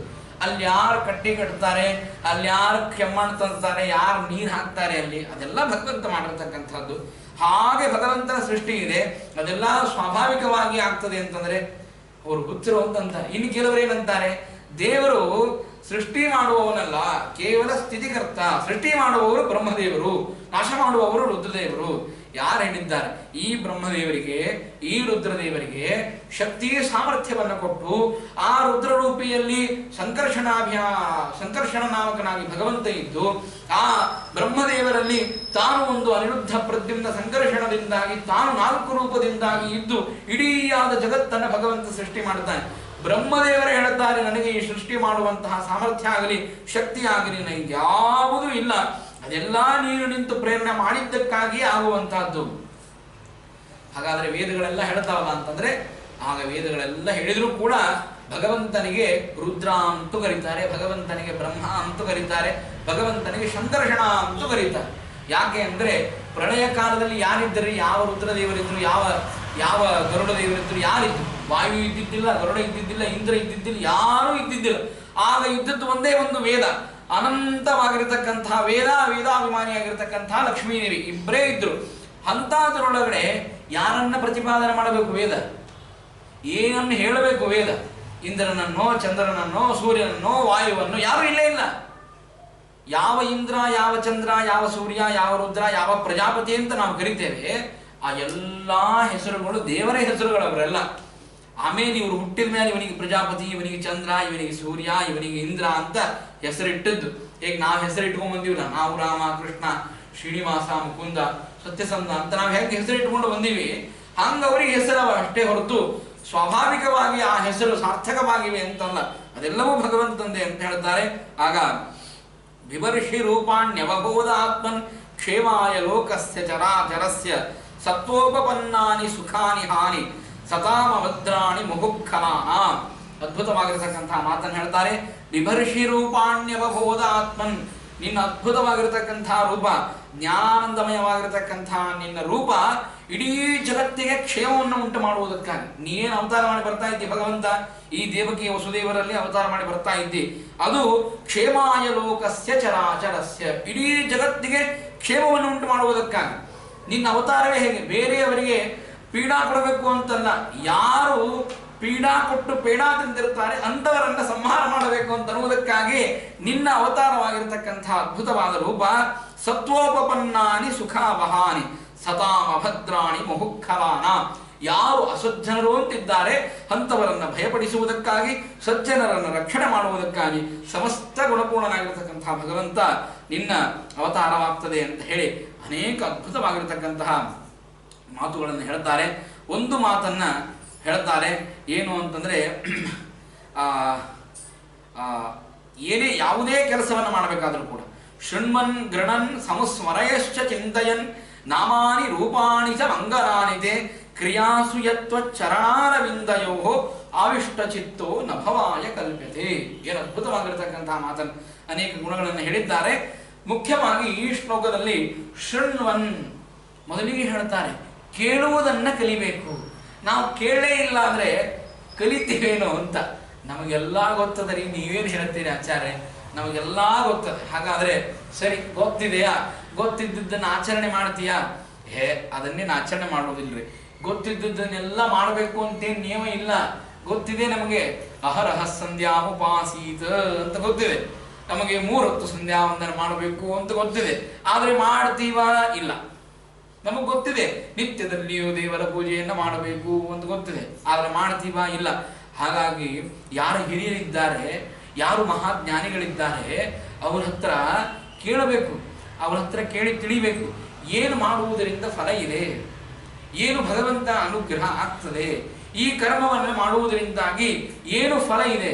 ಸತ್ಯಾತ್ಮ ತೀರ್ಥರ ಉಪದೇಶದಿಂದಾಗಿ ಅನೇಕ ಜನ, ಯಾವ ಜನ ನಮ್ಮ ಉತ್ತರ ಕರ್ನಾಟಕದಲ್ಲಿ ಮೂರು ಹೊತ್ತು ಏಕಾದಶಿ ದಿವಸ ಚೆನ್ನಾಗಿ ತಿಂತಿದ್ರು. ಆ ಜನ ಸ್ವಾಮಿಗಳ ಉಪದೇಶದ ಅದ್ಭುತವಾದ ಪ್ರಭಾವದಿಂದಾಗಿ ಈಗ ಎರಡೆರಡು ಏಕಾದಶಿ ಬಂದರೂ ನಿಶ್ಚಕ್ರ ಮಾಡ್ತಾರೆ. ಅಂದಮೇಲೆ ಮೊದಲಿಗೆ ಶ್ರವಣವನ್ನು ಮಾಡಬೇಕು. ಶ್ರವಣವನ್ನು ಮಾಡುವಾಗ ಅಲ್ಲಿ ಭಗವಂತನ ಕಥೆಯನ್ನೇ ಶ್ರವಣ ಮಾಡಬೇಕು.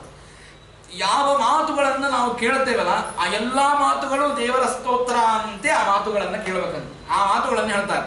ಶೃಣ್ವನ್ ಗೃಣನ್ ಸಂಸ್ಮರಯಶ್ಚ ಚಿಂತಯನ್. ಯಾವ ಮಾತುಗಳನ್ನು ನಾವು ಕೇಳ್ತೇವೆ, ಯಾವ ಮಾತುಗಳನ್ನು ನಾವು ಆಡ್ತೇವೆ, ಯಾವ ಮಾತುಗಳನ್ನು ಅಖಂಡವಾಗಿ ಸ್ಮರಣೆ ಮಾಡ್ತೇವೆ, ಯಾರನ್ನ ಸ್ಮರಣೆ ಮಾಡ್ತೇವೆ, ಇದೆಲ್ಲವೂ ಕೂಡ ಭಗವಂತನ ಪೂಜಾ. ಆಡುಗಳ ಮಾತುಗಳೆಲ್ಲವೂ ಕೂಡ ಭಗವಂತನ ಸ್ತೋತ್ರ. ಒಬ್ಬನಿಗೆ ಹೇಳಿದ್ವಿ ನೀರು ತಗೊಂಡು ಬಾ ಅಂತ ಹೇಳಿದ್ವಿ, ಅಥವಾ ಊಟಕ್ಕೆ ಹಾಕು ಅಂತ ಹೇಳಿದ್ವಿ, ಅಥವಾ ನಾವು ಸ್ವಲ್ಪ ಅಡ್ಡಾಡ ಬರ್ತೇವೆ ಅಂತ ಹೇಳಿದ್ವಿ. ಏನು ಕಾಲಿನಿಂದಾಗಿ ತಾನು ಅಡ್ಡಾಡ್ತಾನೆ ಅದೇ ಭಗವಂತನ ತೀರ್ಥಯಾತ್ರ ಅಂತ ತಿಳ್ಕೊಳ್ಬೇಕಂತೆ. ಏನು ಕೈಯಿಂದಾಗಿ ಇನ್ನೊಬ್ಬರಿಗೆ ಬಡಿಸ್ತಾನೆ ಅಥವಾ ಕೈಯಿಂದಾಗಿ ಇನ್ನೊಬ್ಬರಿಗೆ ಸಹಾಯವನ್ನು ಮಾಡುತ್ತಾನೆ ಅದೇ ಮಾಡುವಂತಹ ಕೈಯಿಂದ ಭಗವಂತನ ಪೂಜೆ ಅಂತ ತಿಳಿಯಬೇಕು. ಹೀಗೆ ಶೃಣ್ವನ್ ಗೃಣನ್ ಸಂಸ್ಮರಯಶ್ಚ ಚಿಂತಯನ್ ನಾಮಾನಿ ರೂಪಾಣಿ ಚ ಮಂಗಲಾನಿತೆ. ಆಡುವಂತಹ ಶಬ್ದಗಳೆಲ್ಲ ನಿನ್ನ ನಾಮಗಳು, ಮಾಡುವಂತಹ ಕ್ರಿಯೆಗಳೆಲ್ಲ ಈ ನಿನ್ನ ಪೂಜೆಗಳು, ಎಲ್ಲ ನಿನ್ನ ರೂಪಗಳು ಅಂತ ಹೇಳಿ ಯಾರು ಮಂಗಳಮಯವಾಗಿರತಕ್ಕಂಥ ಈ ಚಿಂತನೆಯನ್ನು ಯಾರು ಮಾಡ್ತಾರೆ ಅವರಿಗೆ ಕ್ರಿಯಾಸು ಯತ್ವ ಚರಣಾರವಿಂದಯೋ. ಏನೇನು ಕ್ರಿಯಾ? ಇವತ್ತು ಹೆಣ್ಣು ಮಕ್ಕಳು ಅಡಿಗೆ ಮಾಡ್ತಾರೆ. ಅಡಿಗೆಯನ್ನು ಮಾಡುವಾಗ ನೋಡ್ರಿ, ದೇವರ ಪೂಜಾ ಎಷ್ಟು ಮಹತ್ವದ್ದಿದೆ, ಹೆಣ್ಣು ಮಕ್ಕಳು ಮಾಡುವಂತಹ ಅಡಿಗೆನೂ ಅಷ್ಟೇ ಮಹತ್ವದ್ದಿದೆ. ಹೇಗೆ ಒಂದು ಅನ್ನವನ್ನು ಮಾಡಿದರೆ ಅನ್ನದಲ್ಲಿ ಬ್ರಹ್ಮನ ರೂಪ ಅಂತ ನಾವು ಕೇಳ್ತೇವೆ. ಅನ್ನಂ ಬ್ರಹ್ಮೇ ದಿವ್ಯಜಾತ್ ಅಂತ ಹೇಳಿ ಅನ್ನದಲ್ಲಿ ಭಗವಂತ ಸನ್ನಿಹಿತನಾಗಿರ್ತಾನೆ. ಒಂದು ಅನ್ನವನ್ನು ಮಾಡಿದರು ಅಂತಂದ್ರೆ ಒಂದು ಭಗವಂತನ ಪ್ರತಿಮೆಯನ್ನು ತಯಾರು ಮಾಡಿದರು ಅಂತ ಅರ್ಥ. ಅವರು ಅನ್ನವನ್ನ, ಸೂಪವನ್ನ, ಸಾರನ್ನ ಅಥವಾ ಚಟ್ನಿಯನ್ನು, ಪಲ್ಯವನ್ನು ಎಲ್ಲವನ್ನು ಮಾಡ್ತಾರೆ. ಮಾಡಿ ತಂದು ದೇವರ ಮುಂದೆ ಇಡ್ತಾರೆ ನೈವೇದ್ಯಕ್ಕೆ. ಅದನ್ನ ಒಬ್ಬ ಪುರುಷ ಒಂದು ನೈವೇದ್ಯ ಮಾಡಿದರೆ ಆಗ ಮಾಡಿರ್ತಕ್ಕಂಥ ಏನೇನು ಅಡಿಗಿದೆ ಸ್ವಾಮಿ ಎಲ್ಲ ನಿನ್ನ ಪೂಜಾ ಅಂತ ಸಮರ್ಪಣೆ ಮಾಡಿಬಿಟ್ರೆ ಸಾಕಂತ. ನಾವು ಮಾಡಿದ್ದಡಿಗೆ ಆದರೂ ಕೂಡ ಅದು ದೇವರ ಪೂಜಾ ಆಗಿ ಕನ್ವರ್ಟ್ ಆಗ್ತದೆ. ಅದಕ್ಕೆ ದೇವರ ಅನುಗ್ರಹವನ್ನು ಮಾಡುತ್ತಾನೆ. ನಾವು ಮಾಡಿರ್ತಕ್ಕಂಥದ್ದು ನಮ್ಮ ಹೊಟ್ಟೆ ತುಂಬಲಿಕ್ಕೆ, ನಾವು ದೇವರ ಹೊಟ್ಟೆ ತುಂಬಲಿಕ್ಕೆ ಮಾಡಿಲ್ಲ. ಅಕಸ್ಮಾತ್ ಆಗಿ ನಾವು ಇಟ್ಟಿರ್ತಕ್ಕಂತಹ ನೈವೇದ್ಯ ಇಲ್ಲ, ದೇವರೇ ತಿಂದು ಬಿಟ್ಟಿದ್ದ ಅಂದ್ರೆ ನಾವು ಅಡಿಗೆನೇ ಮಾಡ್ತಿದ್ದೇವೆ. ನಮಗ್ ಗೊತ್ತು, ನಮಗ್ ಖಾತ್ರಿ ಇದೆ ನಾವು ಮಾಡಿರ್ತಕ್ಕಂತಹ ಅಡಿಗೆಯನ್ನ ದೇವರು ತಿನ್ನೋದು ಇಲ್ಲ ಅಂತ ನಮಗ್ ಖಾತ್ರಿ ಇದ್ದದಕ್ಕಾಗಿ ನಾವು ಅಡಿಗೆ ಮಾಡಿ ದೇವರ ಮುಂದೆ ನೈವೇದ್ಯಕ್ಕೆ ಇಡ್ತೇವೆ. ಇಲ್ಲ ಅಂದ್ರೆ ನಮ್ಮಲ್ಲಿ ಅಂತಾರಲ್ಲ, ಆಚಾರ್ಯ ನೀವು ಅಲ್ಲೇ ಅಡಿಗೆ ಮನೆ ಒಳಗೆ ಬಂದು ಅಡಿಗೆ ಮನೆ ಒಳಗೆ ನೈವೇದ್ಯ ಮಾಡ್ರಿ ಅಂತಂತಾರೆ. ಅಕಸ್ಮಾತ್ ಆಗಿ ದೇವರೇನಾದ್ರೂ ಬಂದು ಅಡಿಗೆ ತಿನ್ನವನೇ ಇಟ್ಟ ಅಂತಂದ್ರೆ ಅಡಿಗೆ ಮನೆ ಒಳಗೆ ಆ ಆಚಾರ ಹೋಗಿ ನೈವೇದ್ಯ ಮಾಡುತ್ತಿದ್ದಿಲ್ಲ. ಯಾಕಂದ್ರೆ ದೇವರೆಲ್ಲ ಸ್ವೀಕಾರ ಮಾಡಿಬಿಡ್ತಿದ್ದ. ಅಂದಮೇಲೆ ದೇವರೇನ್ ಮಾಡ್ತಾನೆ ಅಂದ್ರೆ ಆ ಸ್ವಾಖ್ಯರಸವನ್ನು ಮಾತ್ರ ಸ್ವೀಕಾರ ಮಾಡ್ತಾನೆ ಹೊರತು, ನಿಮ್ಮಲ್ಲಿರುವಂತಹ ಭಾವನೆಯನ್ನು ಮಾತ್ರ ಸ್ವೀಕಾರ ಮಾಡ್ತಾನೆ ಹೊರತು ಬೇರೆ ಯಾವ ವಿಧವಾಗಿರತಕ್ಕಂತಹ ಆ ಭಗವಂತನಿಗೆ ಉಪಚಾರಗಳು ಬೇಕಾಗಿಲ್ಲ ಅಂತ ಹೇಳ್ತಾರೆ. ಹಾಗಾಗಿ ಆ ದಾಸರು ಹೇಳುವಂತಹ ಮಾತು, ಕಂಡ ಕಂಡದೆಲ್ಲ ಪದುಮನಾಭನ ಮೂರ್ತಿ, ಉಂಡು ಊಟದೆಲ್ಲ ವಿಷ್ಣು ಪೂಜೆ, ತಂಡ ತಂಡದ ವಾರ್ತೆ ವಾರಿದಾಕ್ಷನ ಕೀರ್ತಿ, ಹಿಂಡು ಮಾತುಗಳೆಲ್ಲ ಹರಿನಾಮ, ಸಾಧನಗೆ ಬಗೆಗಾಣೆ ಎನ್ನಬಹುದೇ. ಎಂತ ಅದ್ಭುತವಾಗಿರತಕ್ಕಂತಹ ಮಾತನ್ನು ಹೇಳ್ತಾರೆ. ಕಂಡದ್ದೆಲ್ಲ ಪದುಮನಾಭನ ಮೂರ್ತಿ. ಒಬ್ರು ಯಾರೋ ಆಚಾರ ಬಂದ್ರು ಮನೆಗೆ ಬಂದ ತಕ್ಷಣ ಒಬ್ರು ಯಾರೋ ಅತಿಥಿಗಳು ಬಂದ್ರು ಮನೆಗೆ ಬಂದ ತಕ್ಷಣ ಅವರಿಗೆ ನಮಸ್ಕಾರ ಮಾಡ್ಬೇಕು. ಮೊದಲಿಗೆ ಯಾಕೆ ನಮಸ್ಕಾರ ಮಾಡ್ಬೇಕು? ನಮ್ಗೇನು ಸಂಬಂಧ ಇದೆಯಾ? ಕಂಡದ್ದೆಲ್ಲ ಪದುಮನಾಭನ ಮೂರ್ತಿ. ಅವ್ರು ನಡೀತಾ ಇದ್ದಾರೆ, ಅವ್ರು ಓಡಾಡ್ತಾ ಇದ್ದಾರೆ, ಅವ್ರ ಕ್ರಿಯಾ ಮಾಡ್ತಾ ಇದ್ದಾರೆ ಅಂದ್ರೆ ಅವ್ರೊಳಗೆ ದೇವರಿಲ್ಲಾರ್ದೆ ಅವ್ರೇನೂ ಮಾಡ್ಲಿಕ್ಕೆ ಸಾಧ್ಯ ಇಲ್ಲ. ಅಂದ್ಮೇಲೆ ಅವಳೊಳಗೆ ದೇವರ ಸನ್ನಿಧಾನ ಇದೆ. ಗುಹಾಶಯಾಯವ ನ ದೇಹ ಮಾನಿನೇ. ನಾವು ನಮಸ್ಕಾರ ಮಾಡುವುದು ಈ ವ್ಯಕ್ತಿಗೆ ಅಲ್ಲ, ಒಳಗಿರ್ತಕ್ಕಂತಹ ಪರಮಾತ್ಮನಿಗೆ. ವ್ಯಕ್ತಿಗೆ ಗೌರವವಲ್ಲ. ಆಚಾರ್ಯರು ಇದನ್ನು ಮಾತ್ರ ಹೇಳ್ತಾರೆ. ಯಾವ ವ್ಯಕ್ತಿ, ಯಾವ ಜೀವ ಅವನು ಉತ್ತಮವಾದ ಸಾಧನೆಯನ್ನು ಮಾಡಿದ್ದ ಅಂತಾದರೆ ಜೀವನಿಗೂ ನಮಸ್ಕಾರ, ಪರಮಾತ್ಮನಿಗೂ ನಮಸ್ಕಾರ. ಯಾರೋ ಒಬ್ರು ಹೇಳಿದ್ರು, ಸ್ವಾಮಿಗಳು ಬಂದಾಗ ನಮಸ್ಕಾರ ಮಾಡಿದ್ರು, ಬಹಳ ಚಲೋ ಆಯ್ತ್ರಿ, ನಿಮಗೆ ನಮಸ್ಕಾರ ಅಲ್ರಿ, ನಿಮ್ ಒಳಗೆ ದೇವರಿಗೆ ನಮಸ್ಕಾರ, ನಿಮಗೆ ನಮಸ್ಕಾರ ಮಾಡೋದಿಲ್ಲ ನಾವು ಅಂದ್ರೆ. ಹಾಗಲ್ಲ, ಒಳಗಡೆ ಇರತಕ್ಕಂತಹ ದೇವರ ಸನ್ನಿಧಾನ ಇದೆ ಅಂತಂಬುದಕ್ಕಾಗಿಯೂ ನಮಸ್ಕಾರವನ್ನು ಮಾಡುವುದು. ಜೀವ ಸಾಧನ ಪುರುಷನಾಗಿದ್ದ ಅಂತಾದ್ರೆ ಜೀವನಿಗೂ ನಮಸ್ಕಾರವನ್ನು ಮಾಡಬೇಕು ಅಂತ ಹೇಳ್ತಾರೆ. ಹಾಗಾಗಿಯೇ ಕಂಡದ್ದೆಲ್ಲ ಪದುಮನಾಭನ ಮೂರ್ತಿ. ನಮ್ಮ ಶ್ರೀಮದಾಚಾರ್ಯರ ಆಶ್ರಮವನ್ನು ತೆಗೆದುಕೊಳ್ಳುವಂತಹ ಸಂದರ್ಭದಲ್ಲಿ ಏನೇನು ಗಿಡ ಮರ ಏನೇನು ಕಾಣಿಸ್ತಿತ್ತೋ ಅದಕ್ಕೆಲ್ಲ ನಮಸ್ಕಾರ ಮಾಡ್ತಾ ಹೋದ್ರಂತೆ. ನಮಸ್ಕಾರ ಮಾಡ್ತಾ ಹೋದಾಗ ಅಲ್ಲಿರೋ ಜನ ಎಲ್ಲ ಕೇಳಿದ್ರು, ಗಿಡಕ್ಕೆ ನಮಸ್ಕಾರ ಮಾಡ್ತಾ ಇದ್ದೀರಿ, ಯಾವುದೋ ಒಂದು ಬಾಗಿಲಿಗೆ ನಮಸ್ಕಾರವನ್ನು ಮಾಡ್ತಾ ಇದ್ದೀರಿ, ಎಲ್ಲದಕ್ಕೂ ನಮಸ್ಕಾರ ಮಾಡ್ತಾ ಇದ್ದೀರಿ, ಏನು ಹುಚ್ಚಿಡಿದ ನಿಮಗೆ ಅಂತ ಕೇಳಿದ್ರು. ಆಗ ಶ್ರೀಮದಾಚಾರ್ಯ ಹೇಳಿದ್ರು, ನಿಮಗೆ ಕೇವಲ ಗಿಡ ಕಾಣಿಸ್ತದೆ, ನಿಮಗೆ ಕೇವಲ ಬಾಗಿಲು ಕಾಣಿಸ್ತದೆ, ಅಥವಾ ನಿಮಗೆ ಜಡವಾದ ಪದಾರ್ಥ ಮಾತ್ರ ಕಾಣಿಸ್ತದೆ, ನನಗೆ ಅದರಲ್ಲಿ ದೇವರು ಕಾಣಿಸ್ತಾನೆ ಅಂತ ಹೇಳಿದ್ರಂತೆ. ಇದು ದೇವರನ್ನು ನೋಡುವಂತಹ ಅದ್ಭುತವಾದ ದೃಷ್ಟಿಕೋನ ಅಂತ ಹೇಳ್ತಾರೆ. ಹಾಗೆ ಆ ಭಗವಂತನ ಯಾವ ಕ್ರಿಯಾವನ್ನು ಮಾಡಿದರೂ ಕೂಡ ಅದೆಲ್ಲವೂ ಭಗವಂತನ ಪೂಜಾತ್ಮಕ ಅಂತ ಅವನನ್ನು ಸಮರ್ಪಣೆ ಮಾಡಿದರೆ ಅವಿಷ್ಟ ಚಿತ್ತೋ ನಭವಾಯ ಕಲ್ಪತೆ. ಮನಸ್ಸನ್ನು ಅವನ ಪಾದಾರವಿಂದದಲ್ಲಿ ನೆಟ್ಟಿಸಿಬಿಟ್ರೆ ಸಾಕು, ಇನ್ನು ಮುಂದೆ ಅವನು ಸಂಸಾರದಲ್ಲಿ ಬರುವ ಮಾತೇ ಇಲ್ಲ ಅಂತ ಹೇಳ್ತಾರೆ. ಅದ್ಭುತವಾಗಿರತಕ್ಕಂತಹ ಗರ್ಭದಲ್ಲಿ ಇರುವಾಗ ಆ ಭಗವಂತನ ಸ್ತೋತ್ರವನ್ನು ಮಾಡ್ತಾರೆ. ಆಮೇಲೆ ಭಗವಂತ ನಿನ್ನ ಪಾದದ ಸ್ಪರ್ಶ ಭಜ ವಜ್ರಾಂಕುಶ ಪದ್ಮ ಚಿನ್ನವತ ಅಂತ. ಆ ಭಗವಂತನ ಪಾದ ಅಂತಂದ್ರೆ ಎಲ್ಲ ಚಿನ್ನಗಳಿಂದ ಪರಿಪೂರ್ಣವಾಗಿರತಕ್ಕಂತಹ ಪಾದ. ನಿನ್ನೆ ಹೇಳಿದಂತೆ ಅವನ ಉಗುರು, ಅವನ ತಲೆ ಕೂದಲು ಕೂಡ ಸಚ್ಚಿದಾನಂದ ಸ್ವರೂಪವಾಗಿರತಕ್ಕಂಥದ್ದು. ಶಕ್ತಿ, ಸ್ವಾಭಾವ್ಯ, ಪರಾಕ್ರಮ ಎಲ್ಲ ಉಳಿರತಕ್ಕಂಥದ್ದು ಭಗವಂತನ ಕೂದಲು. ಹಾಗೆ ಭಗವಂತನ ಪಾದ, ಆ ಪಾದ ನೀನು ಹುಟ್ಟಿದ ಮೇಲೆ ಆ ಭೂಮಿ ಸ್ಪರ್ಶ ಆಗ್ತದೆ ನೋಡು.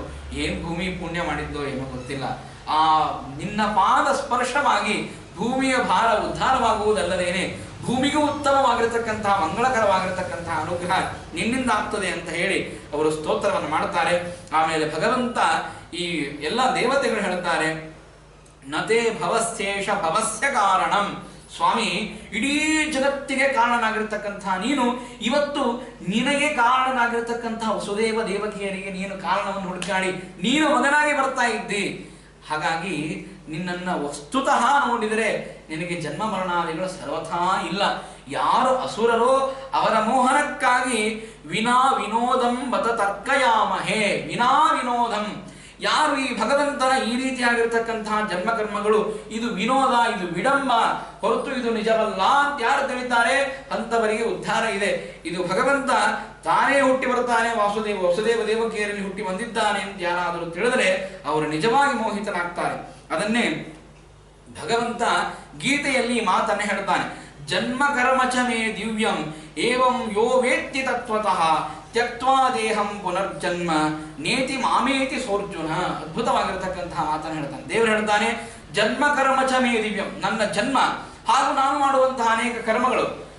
ಕೆಲವು ಸಲ ಸ್ವತಂತ್ರ ನಾಟಕವನ್ನು ಮಾಡ್ತಾನೆ, ಕೆಲವು ಸಲ ರುದ್ರದೇವರನ್ನು ಕುರಿತು ಮಕ್ಕಳಾಗಬೇಕು ಅಂತ ಹೇಳಿ ತಪಸ್ಸನ್ನು ಮಾಡ್ತಾನೆ. ಪ್ರದ್ಯುಮ್ನ ಹುಟ್ಟಬೇಕು ಅಂತ ಅನ್ನೋದಕ್ಕಾಗಿ ಕೃಷ್ಣ ಪರಮಾತ್ಮ ರುದ್ರದೇವರನ್ನ ತಪಸ್ಸು ಮಾಡಿದ. ಆಮೇಲೆ ರುದ್ರದೇವರನ್ನ ರಾಮದೇವರಾಗಿದ್ದಾಗ ರುದ್ರದೇವರನ್ನ ಪೂಜೆ ಮಾಡ್ತಾನೆ. ಜನ್ಮ ಕರ್ಮಚ ಮೇ ದಿವ್ಯಂ, ಭಗವಂತನ ಜನ್ಮವಾಗಲಿ ತಾನು ಮಾಡುವಂತಹ ಕರ್ಮಗಳಾಗಲಿ, ಭಗವಂತ ಮಾಡುವಂತಹ ಕರ್ಮಗಳು ಭಗವಂತನ ಜನ್ಮ. ಅದನ್ನ ಏವಂ ಯೋ ವೇತ್ತಿ ತತ್ವತಃ, ಇದನ್ನು ಯಾರು ಚೆನ್ನಾಗಿ ತತ್ವದಿಂದಾಗಿ ಅರಿತಾರೆ. ಯಾಕೆ ಮಾಡ್ತಾ ಇದ್ದಾನೆ ದೇವರು ಇದನ್ನ? ಯಾಕೆ ಆ ರುದ್ರದೇವರನ್ನು ಕುರಿತು ತಪಸ್ಸನ್ನು ಮಾಡಿದ? ಯಾಕೆ ಮಾಡಿದ ಅಂದ್ರೆ, ಈಗ ಯದ್ಯದ ಆಚರತಿ ಶ್ರೇಯಾನ್ ಲೋಕಸ್ಥದನು ಬರ್ತದೆ, ನಾನು ಮಾಡಿದರೆ ಮುಂದಿನ ನನ್ನ ಪೀಳಿಗೆಯು ಮಾಡ್ತದೆ ಅಂತ ಅನ್ನುವುದಕ್ಕಾಗಿ ಒಂದು ಆದರ್ಶವನ್ನು ಕೊಡಬೇಕು. ರುದ್ರದೇವರನ್ನು ಇಲ್ಲಾಂದ್ರೆ ಎಲ್ಲರೂ ಉದಾಸೀನ ಮಾಡ್ತಾರೆ ಅಂತ ಅನ್ನುವುದಕ್ಕಾಗಿ ರುದ್ರದೇವರನ್ನು ಉಪಾಸನೆ ಮಾಡಿದ್ದು ಭಗವಂತ ಮಕ್ಕಳಾಗಲಿ ಅಂತ. ಆದರೆ ನಾವೇನ್ ತಿಳಿದ್ದೇವೆ, ಅಜ್ಞರು ಏನ್ ತಿಳಿತಾರೆ? ಹಾಗಾದರೆ ಭಗವಂತನಕ್ಕಿಂತಲೂ ರುದ್ರದೇವರು ಬಹಳ ಅದ್ಭುತವಾಗಿ ಸರ್ವೋತ್ತಮರು ಅಂತ ಕೆಲವರು ತಿಳಿತಾರೆ. ಅಂತವರಿಗೆ ಮೋಹವನ್ನು ಹುಟ್ಟಿಸ್ತಾನೆ. ತತ್ವತಃ ಯೋ ವೇತ್ತಿ, ನಿಜವಾಗಿ ಯಾರು ಚೆನ್ನಾಗಿ ತಿಳಿತಾರೆ ದೇವರನ್ನ, ಅವನ ಕರ್ಮಗಳನ್ನ, ಅವನ ಜನ್ಮವನ್ನ, ಭಗವಂತ ಹೇಗೆ ನರಸಿಂಹದೇವರಾಗಿ ಪ್ರಕಟನಾಗಿ ಬಂದ ಹಾಗೆ ದೇವಕಿ ವಸುದೇವರಿಂದಾಗಿ ಪ್ರಕಟನಾಗಿ ಬಂದ ಹೊರತು ಅವನಿಗೆ ಯಾವ ಮನುಷ್ಯರ ಸಂಬಂಧವೂ ಇಲ್ಲ ಅಂತೇ ತಿಳಿಬೇಕಂತ ಹೇಳ್ತಾನೆ. ಈ ರೀತಿಯಾಗಿ ಭಗವಂತ ಮತ್ಸ್ಯ, ಕಚ್ಚಪ, ನರಸಿಂಹ, ವರಾಹ, ಹಂಸ ಅನೇಕ ರೂಪಗಳನ್ನು ತಾನೇ ತಾನು ದುಷ್ಟರ ಶಿಕ್ಷಣೆಯನ್ನು ಹಾಗೂ ಶಿಷ್ಟರ ರಕ್ಷಣೆಯನ್ನು ಮಾಡ್ತಾ ಬಂದಿದ್ದಾನೆ. ಈಗಲೂ ಕೂಡ ಅದನ್ನೇ ಮಾಡ್ತಾನೆ ಅಂತ ಹೇಳಿ ವಿಶೇಷವಾಗಿ ಪ್ರಾರ್ಥನೆಯನ್ನು ಮಾಡಿ ಈ ಏನು ಗರ್ಭಸ್ತುತಿ ಇತ್ತೋ ಆ ಗರ್ಭಸ್ತುತಿಯನ್ನ ಮುಕ್ತಾಯ ಮಾಡ್ತಾರೆ. ಆಮೇಲೆ ಹತಸರ್ವ ಗುಣೋಪೇತ ಕಾಲ ಪರಮಶೋಭನಃ, ಉತ್ತಮವಾಗಿರತಕ್ಕಂತಹ ಕಾಲ ಬಂತ ನೋಡ್ರಿ. ರೋಹಿಣಿ ನಕ್ಷತ್ರ ಬಂದಿದೆ, ಉತ್ತಮವಾಗಿರತಕ್ಕಂತಹ ನಕ್ಷತ್ರ. ಆಗ ಹೇಳ್ತಾರೆ ಎಲ್ಲ ಗ್ರಹಗಳ ಅನುಕೂಲತೆ ಇತ್ತಂತೆ. ಕೃಷ್ಣ ಹುಟ್ಟಬೇಕಾದ್ರೆ ಏನ್ ಆ ಗ್ರಹ ಅನುಕೂಲ ಇರೋದೇನೋ ಬಿಡೋದೇನೋ, ಎಲ್ಲಾ ಗ್ರಹಗತಿಗಳಿಗೆ ಕಾರಣನಾಗಿರ್ತಕ್ಕಂಥವನು ಕೃಷ್ಣ ಪರಮಾತ್ಮ ಅಂದ ಮೇಲೆ ಅಲ್ಲಿ ಗ್ರಹಗತಿಗಳ ಅನುಕೂಲತೆ ಬೇಕು. ಅಲ್ಲಿ ಯಾವ ಗ್ರಹ ಇತ್ತು, ಏನು ಕೆಟ್ಟು ಮಾಡ್ತಿತ್ತು, ಏನು ಒಳ್ಳೇದು ಮಾಡ್ತಿತ್ತು, ಏನಿಲ್ಲ. ದೇವರು ಏನು ಆಜ್ಞೆ ಮಾಡ್ತಾನೆ ಆ ಆಜ್ಞೆಯನ್ನ ಗ್ರಹಗತಿಗಳೆಲ್ಲವೂ ಕೂಡ ಪರಿಪಾಲನೆ ಮಾಡಬೇಕು. ಅದನ್ನು ಹೇಳ್ತಾರೆ. ಆಗ ಯಾವ ನಂದ ಭದ್ರ ಇತ್ಯಾದಿ ತಿಥಿಗಳು, ಕುಹಕ ತಿಥಿಗಳು ಅಂತ ಕರೀತಾರೆ, ಅಂತದ್ಯಾವುದೂ ಇದ್ದಿದ್ದಿಲ್ಲ. ಅಷ್ಟಮಿಯ ಅರ್ಧರಾತ್ರಿಯಲ್ಲಿ ಭಗವಂತನ ಜನ್ಮವಾಗಬೇಕು ಅಂತ ಅದ್ಭುತವಾದ ಭಾದ್ರಪದ ಮಾಸ ನೋಡ್ರಿ. ಭದ್ರ ಅಂತ ಕರೀತಾರೆ. ಮೊದಲಿಗೆ ಭಾದ್ರಪದ ಅಂದ್ರೇನು, ಎಲ್ಲರನ್ನ ಭದ್ರವನ್ನಾಗಿ ನಾನು ರಕ್ಷಣೆ ಮಾಡ್ತೇನೆ ಅಂತ ಅನ್ನೋದಕ್ಕಾಗಿಯೋ ಏನೋ ಭಗವಂತ ಭಾದ್ರಪದ ಮಾಸದಲ್ಲಿ ರಾತ್ರಿಯಲ್ಲಿ ಅವತಾರ ಮಾಡಿದ. ಅಲ್ರಿ, ಹಗಲು ಅವತಾರ ಮಾಡ್ಲಿಕ್ಕೆ ಬರ್ತಿತ್ತಲ್ಲ, ಇವನಿಗೇನು ರಾತ್ರಿ ಅವತಾರ ಮಾಡುವ ಕಾರಣ ಇತ್ತು ಅಂತ ಬಹಳ ಮಂದಿ ಕೇಳಿದ್ರು. ಅದಕ್ಕೆ ವಾದಿರಾಜರು ಉತ್ತರ ಕೊಡ್ತಾರೆ, ರಾತ್ರಿ ಯಾಕೆ ಅವತಾರ ಮಾಡಿದ್ದು ಗೊತ್ತೇನು? ಅವ ಅವತಾರ ಮಾಡಿದ್ದಕ್ಕೆ ರಾಕ್ಷಸರನ್ನ ಸಂಹಾರ ಮಾಡಬೇಕು ಅಂತ ಅನ್ನೋದಕ್ಕಾಗಿ. ರಾಕ್ಷಸರಿಗೆ ಸಂಚಾರ ಮಾಡುವುದು ಯಾವಾಗ? ರಾತ್ರಿಯಲ್ಲಿ. ಆಮೇಲೆ ಅವರಿಗೆ ನಡಕನ್ನು ಹುಟ್ಟಿಸಬೇಕು. ಅಯ್ಯೋ ನಮ್ಮ ಶತ್ರು ಬೆಳೀತಾ ಇದ್ದಾನೆ ಅಂತ ಅನ್ನುವುದು ನಡಕನ್ನು ಹುಟ್ಟಿಸುವುದಕ್ಕಾಗಿ ನಾನು ಮುಂಜಾನೆ ಅವತಾರ ಮಾಡಿದ್ರೆ ನೀವು ಸಂತೋಷ ಪಟ್ಟೇ ಪಡ್ತೀರಿ, ರಾತ್ರಿ ಅವತಾರ ಮಾಡಿದ್ರೂ ನೀವು ಸಂತೋಷ ಪಡ್ತೀರಿ. ಅದರಲ್ಲಿ ಏನು ವಿಚಾರ ಇಲ್ಲ. ಸಜ್ಜನರಿಗೆ ನಾನು ಯಾವಾಗ ಅವತಾರ ಮಾಡಿದ್ರೂ ಸಂತೋಷನೇ. ಆದರೆ ರಾತ್ರಿಯಲ್ಲಿ ಅವತಾರ ಮಾಡಿದಾಗ ನಿಶ್ಚಳವಾಗಿ ಎಚ್ಚರದಿಂದಾಗಿ ಯಾವ ಭಯವಿಲ್ಲದೇನೆ ಏನು ದೈತ್ಯರು ತಿರುಗಾಡ್ತಿರ್ತಾರೋ ಅಂತಹ ದೈತ್ಯರಿಗೆ ಮೃತ್ಯುಂ ಮೃತ್ಯುಂ ನಮಾಮ್ಯಹಂ, ನಾನು ನರಸಿಂಹನಾಗಿ ಅವತಾರ ಮಾಡಿದ್ದೆ ಹಿಂದೆ, ಅದೇ ನರಸಿಂಹ ಕೃಷ್ಣನಾಗಿ ಅವತಾರ ಮಾಡಿ ನಿಮ್ಮನ್ನು ದಮನ ಮಾಡುವುದಕ್ಕಾಗಿ ಬಂದಿದ್ದೇನೆ ಅಂತ ಅನ್ನುವ ಒಂದು ಸೂಚನೆಯನ್ನು ಮಾಡುವುದಕ್ಕಾಗಿ ಭಗವಂತ ರಾತ್ರಿಯ ಕಾಲವನ್ನ ಆರಿಸಿಕೊಂಡಿದ್ದಾನೆ. ಈ ರೀತಿಯಾಗಿ ಅಷ್ಟಮಿಯ ತಿಥಿಯ ದಿವಸ ತಾನು ಆ ಕಾಲವನ್ನ ಆಶ್ರಯಿಸಿಕೊಂಡಿದ್ದಾನೆ. ಎಲ್ಲ ಹೇಳ್ತಾರೆ, ಎಲ್ಲ ಆಕಾಶ ಪ್ರಸನ್ನವಾಗಿತ್ತಂತೆ. ಆಕಾಶ ಪ್ರಸನ್ನವಾಗಿದ್ದು, ಆಮೇಲೆ ಎಲ್ಲ ದಿಕ್ಕುಗಳು ಪ್ರಸನ್ನವಾಗಿದ್ದು, ವಾಯುಗಳು ಚೆನ್ನಾಗಿ ಗಾಳಿಯನ್ನು ಬೀಸ್ತಾ ಇತ್ತು. ತಂಪಾದ ಗಾಳಿಯನ್ನ ವಾಯುದೇವರು ಬೀಸ್ತಾ ಇದ್ದಾರೆ. ಅಗ್ನಶ್ಚ ದ್ವಿಜಾತೀನಾಂ ಶಾಂತಾಸ್ತತ್ರ ವಿಸಂದತಃ. ಅಗ್ನಿ ದೇವತೆಗಳು ಯಾರ್ಯಾರು ಹೋಮಕುಂಡಲದಲ್ಲಿ ಆಹುತಿಯನ್ನು ಹಾಕ್ತಾ ಇದ್ರು ಅವರ ಅಗ್ನಿಗಳು ಮಂದವಾಗಿ ವಿರಿಲಿಕ್ಕೆ ಪ್ರಾರಂಭವಾಗಿತ್ತಂತೆ. ರಾತ್ರಿಯಲ್ಲಿ ಹೆಚ್ಚಾನೆಚ್ಚು ಅಗ್ನಿ ಸ್ವಲ್ಪ ಶಾಂತ ಆಗಿರ್ತದೆ, ಕೆಂಡ ಮಾತ್ರ ಇರ್ತದೆ.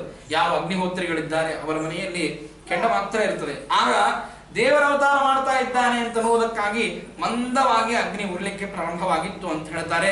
ಸಜ್ಜನರ ಮನಸ್ಸು ಸಂಪೂರ್ಣವಾಗಿ ಪ್ರಸನ್ನವಾಗಿತ್ತು ಅಂತ ಹೇಳ್ತಾರೆ. ಅಂತಹ ಕಾಲದಲ್ಲಿ ಆಗ ಉತ್ತಮವಾಗಿರತಕ್ಕಂತಹ ಭಗವಂತನ ಜನ್ಮವನ್ನು ಹೇಳ್ತಾರೆ. ನಿಶೀತೆ ತಮ ಉದ್ಭೂತೆ ಜಾಯಮಾನೆ ಜನಾರ್ಧನೆ ದೇವಕ್ಯಾಂ ದೇವರೂಪಿಣ್ಯಾಂ ವಿಷ್ಣು ಸರ್ವ ಗುಹಾಶಯ ಪ್ರಾದುರಾಸೀತ್ ಯಥಾ ಪ್ರಾಚ್ಯಾಂ ದಿಶಿರಿಂದುರಿವ ಪುಷ್ಕಲಃ. ಆಗ ನಿಶೀತೆ ತಮ ಉದ್ಭೂತೆ, ನಿಶೀತೆ ಅಂದ್ರೆ ರಾತ್ರಿಯ ಕಾಲದಲ್ಲಿ, ತಮ ಉದ್ಭೂತೆ ಭಯಂಕರವಾಗಿ ಕತ್ತಲೆ ಆವರಿಸಿ ಹೋಗಿದೆ. ಕತ್ತಲೆ ಸಂಪೂರ್ಣವಾಗಿ ಆವರಿಸಿ ಹೋಗಿದೆ. ಗೊತ್ತು ಜಗತ್ತೆಲ್ಲವೂ ಕತ್ತಲೆಯಲ್ಲಿದೆ, ನಾ ಬರೋ ತನಕ ಯಾರಿಗೂ ಬೆಳಕು ಸಿಗ್ಲಿಕ್ಕೆ ಸಾಧ್ಯನೇ ಇಲ್ಲ. ನಾನು ಒಂದು ಅನುಗ್ರಹ ಮಾಡಿದರೇನೆ ಅಜ್ಞಾನವೆಂಬ ಕತ್ತಲೆ ಹೋಗ್ಲಿಕ್ಕೆ ಸಾಧ್ಯವಿದೆ ಅಂತನ್ನೋದು ಭಗವಂತನಿಗೆ ಗೊತ್ತು. ಆದ್ದರಿಂದ ರಾತ್ರಿಯಲ್ಲಿ ಅವತಾರ ಮಾಡ್ತಾ ಇದ್ದಾನೆ. ನಿಶೀತೆ ತಮ್ಮ ಉದ್ಭೂತೆ ಜಾಯಮಾನೆ ಜನಾರ್ಧನೆ ದೇವಕ್ಯಾಂ ದೇವರೂಪಿಣ್ಯಾಂ. ದೇವರೂಪಿಣ್ಯಾಂ ಅಂತಂತಾರೆ. ಎಲ್ಲ ದೇವತೆಗಳ ಸನ್ನಿಧಾನ ಇದೆ. ಆದ್ದರಿಂದಾಗಿ ದೇವರೂಪಿಣ್ಯಾಂ ವಿಷ್ಣು ಸರ್ವ ಗುಹಾಶಯ. ಭಗವಂತ ಎಲ್ಲರ ಅಂತರ್ಯಾಮಿಯಾಗಿದ್ದಾನೆ. ಈಗ ದೇವಕಿಯಲ್ಲಿದ್ದು ತಾನು ಬರ್ತಾನೆ ಹಾಗಿಲ್ಲ, ಎಲ್ಲ ಕಡೆಗೆ ಇದ್ದಾನೆ. ಅದನ್ನೇ ಪ್ರಹ್ಲಾದರಾಜರು ತೋರಿಸಿದ್ರು. ಕಂಬದಲ್ಲಿದ್ದಾನ ಅಂತ ಕೇಳಿದ್ರೆ ಕಂಬದಲ್ಲಿದ್ದಾನೆ. ನೀನು ಕರೆದರೆ ಪ್ರಕಟನಾಗ್ತಾನೆ, ಭಕ್ತರು ಕರೆದರೆ ಪ್ರಕಟನಾಗ್ತಾನೆ, ದ್ವೇಷದಿಂದಾಗಿ ಕರೆದರೆ ಅವನನ್ನ ಸಂಹಾರ ಮಾಡಲಿಕ್ಕೂ ದೇವರು ಪ್ರಕಟನಾಗ್ತಾನೆ. ಹಾಗೆ ದೇವಕ್ಯಾಂ ದೇವರೂಪಿಣ್ಯಾಂ ವಿಷ್ಣು ಸರ್ವ ಗುಹಾಶಯ, ಎಲ್ಲರ ಅಂತರ್ಯಾಮಿಯಾಗಿದ್ದರೂ ಕೂಡ ಪ್ರಾದುರಾಸೀತ್, ಆ ದೇವಕಿಯ ಗರ್ಭದಿಂದಾಗಿ ಪ್ರಾದುರ್ಭವಿಸಿದ ಹೊರತು ಹುಟ್ಟಲಿಲ್ಲ, ಜನ್ಮವಾಗಲಿಲ್ಲ. ದೇವರದು ಪ್ರಾದುರ್ಭವಿಸಿದ್ದಾನೆ. ಹೇಗೆ? ರಾತ್ರಿಯಲ್ಲಿ ಚಂದ್ರನ ಉದಯ ಹೇಗೆ ಆಗಬೇಕು, ಹುಣ್ಣಿಮೆಯ ಚಂದ್ರ ಯಾವ ರೀತಿಯಾಗಿ ಹುಟ್ಟಿ ಚೆನ್ನಾಗಿ ಹೊರಡಬೇಕು, ಆ ರೀತಿಯಾಗಿ ಹುಣ್ಣಿಮೆಯ ಚಂದ್ರನಂತೆ ತಾನು ಹುಟ್ಟಿ ಬಂದಿದ್ದಾನೆ. ದೇವರ ಅದ್ಭುತವಾಗಿರತಕ್ಕಂತಹ ಅವತಾರವನ್ನು ಹೇಳ್ತಾರೆ.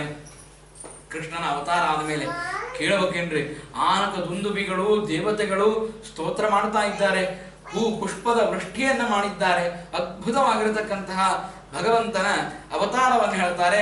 ತಮದ್ಭುತಂ ಬಾಲಕಮಂಬುಜೇಕ್ಷಣಂ ಚತುರ್ಭುಜಂ ಶಂಖ ಗದಾದ್ಯುಧಾಯುಧಂ ಶ್ರೀಲಕ್ಷ್ಮ ಶ್ರೀವತ್ಸಲಕ್ಷ್ಮ್ಯಂಗಲ ಶೋಭಿಕೌಸ್ತುಭಂ ಪೀತಾಂಬರಂ ಸಾಂದ್ರ ಪಯೋಧ ಸೌಭಗಂ. ಅದ್ಭುತವಾಗಿರತಕ್ಕಂತಹ ಭಗವಂತ ಅವತಾರ ಮಾಡಿ ಬಂದಾಗ ಹೇಗೆ ಇದ್ದ ಅಂತನ್ನುವುದನ್ನು ಹೇಳುತ್ತಾರೆ. ತಮದ್ಭುತಂ ಆಚಾರ್ಯರು ಮೊನ್ನೆ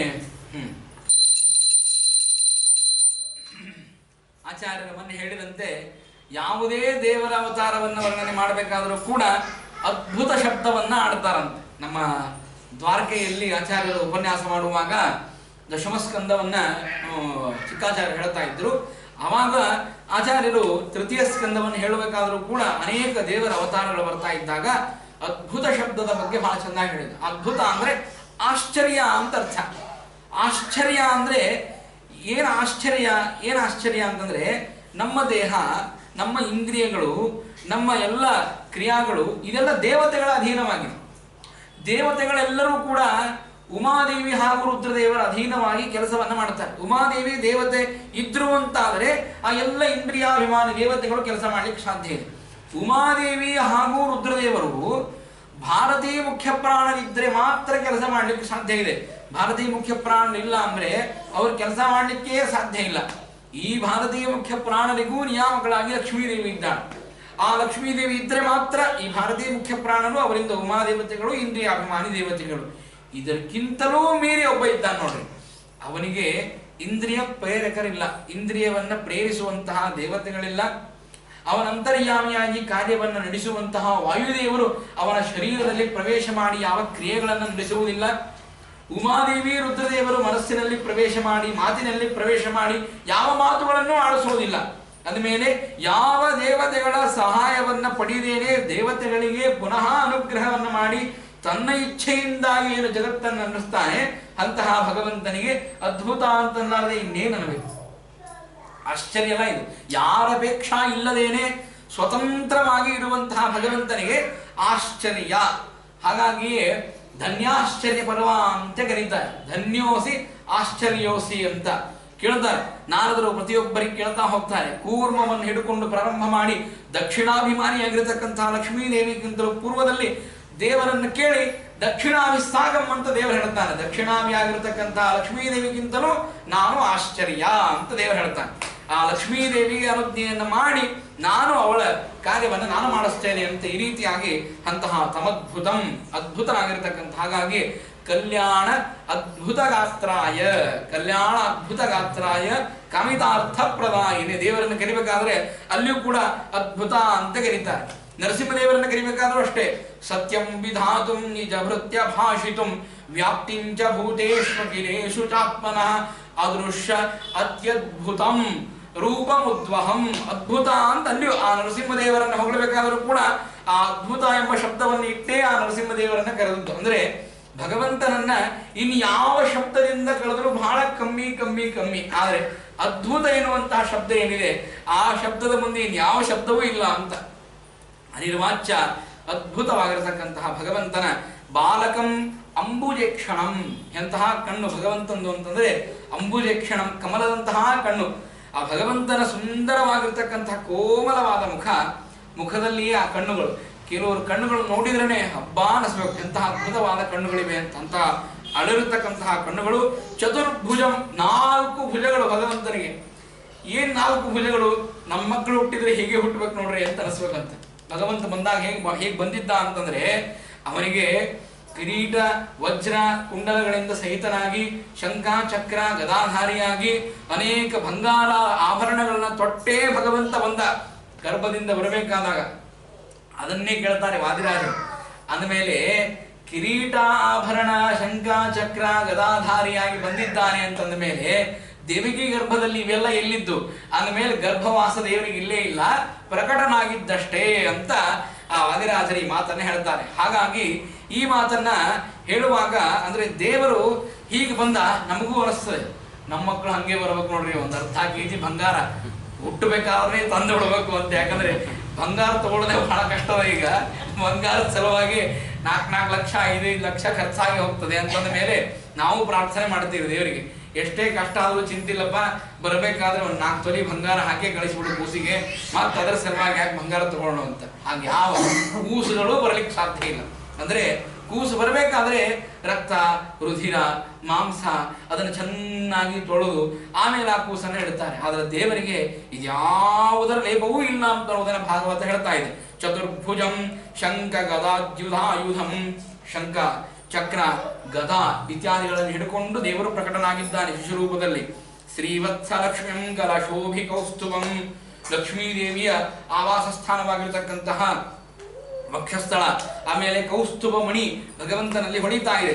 ಪೀತಾಂಬರಂ ಸಾಂದ್ರ ಪಯೋಧ ಸೌಭಗಂ, ಹಾಗೆ ಪ್ರಕಟನಾಗಿಲ್ಲ. ಕೂಸು ಬರಬೇಕಾದ್ರೆ ಚೆನ್ನಾಗಿ ಪೀತಾಂಬರ ಹಳದಿಯಾಗಿರ್ತಕ್ಕಂತಹ ರೇಷ್ಮೆ ಮಡಿಯನ್ನೇ ಭಗವಂತ ಉಟ್ಟುಕೊಂಡು ಪ್ರಕಟನಾದಂತೆ. ಯಾವ ಕೂಸು ಹೀಗೆ ಪ್ರಕಟವಾಗಲಿಕ್ಕೆ ಸಾಧ್ಯ ಇದೆ? ಕೃಷ್ಣ ಪರಮಾತ್ಮ ಈ ರೀತಿಯಾಗಿ ಪ್ರಕಟನಾದ ಅಂತ ಹೇಳ್ತಾರೆ. ಮಹಾರ್ಯ ವೈಢೂರ್ಯ ಕಿರೀಟ ಕುಂಡಲ ತ್ವಿಷಾ ಪರಿಶಕ್ತ ಸಹಸ್ರ ಕುಂಡಲಂ ಉದ್ಧಾಮ ಕಾಂಚಂ ಕಂಕಣಾಧಿವಿರೋಚಮಾನಂ ವಸುದೇವ ಮೈಕ್ಷತ್. ಆಗ ಮಹಾರ್ಯ ವೈಢೂರ್ಯ ಕಿರೀಟ ಕುಂಡಲ, ಭಗವಂತ ಹಾಕೊಂಡಿರ್ತಕ್ಕಂಥ ಏನೇನು ಆಭರಣಗಳು ಅಂತ ಕೇಳಿದಾಗ ಹೇಳ್ತಾರೆ, ತಾನು ಕಿರೀಟವನ್ನು ಹಾಕಿಕೊಂಡಿದ್ದಾನೆ, ಆಭರಣಗಳನ್ನು ಹಾಕಿಕೊಂಡಿದ್ದಾನೆ, ಹಾಗೆ ಅದ್ಭುತವಾಗಿರತಕ್ಕಂತಹ ಸ್ವರಗಳನ್ನು ಹಾಕಿಕೊಂಡಿದ್ದಾನೆ.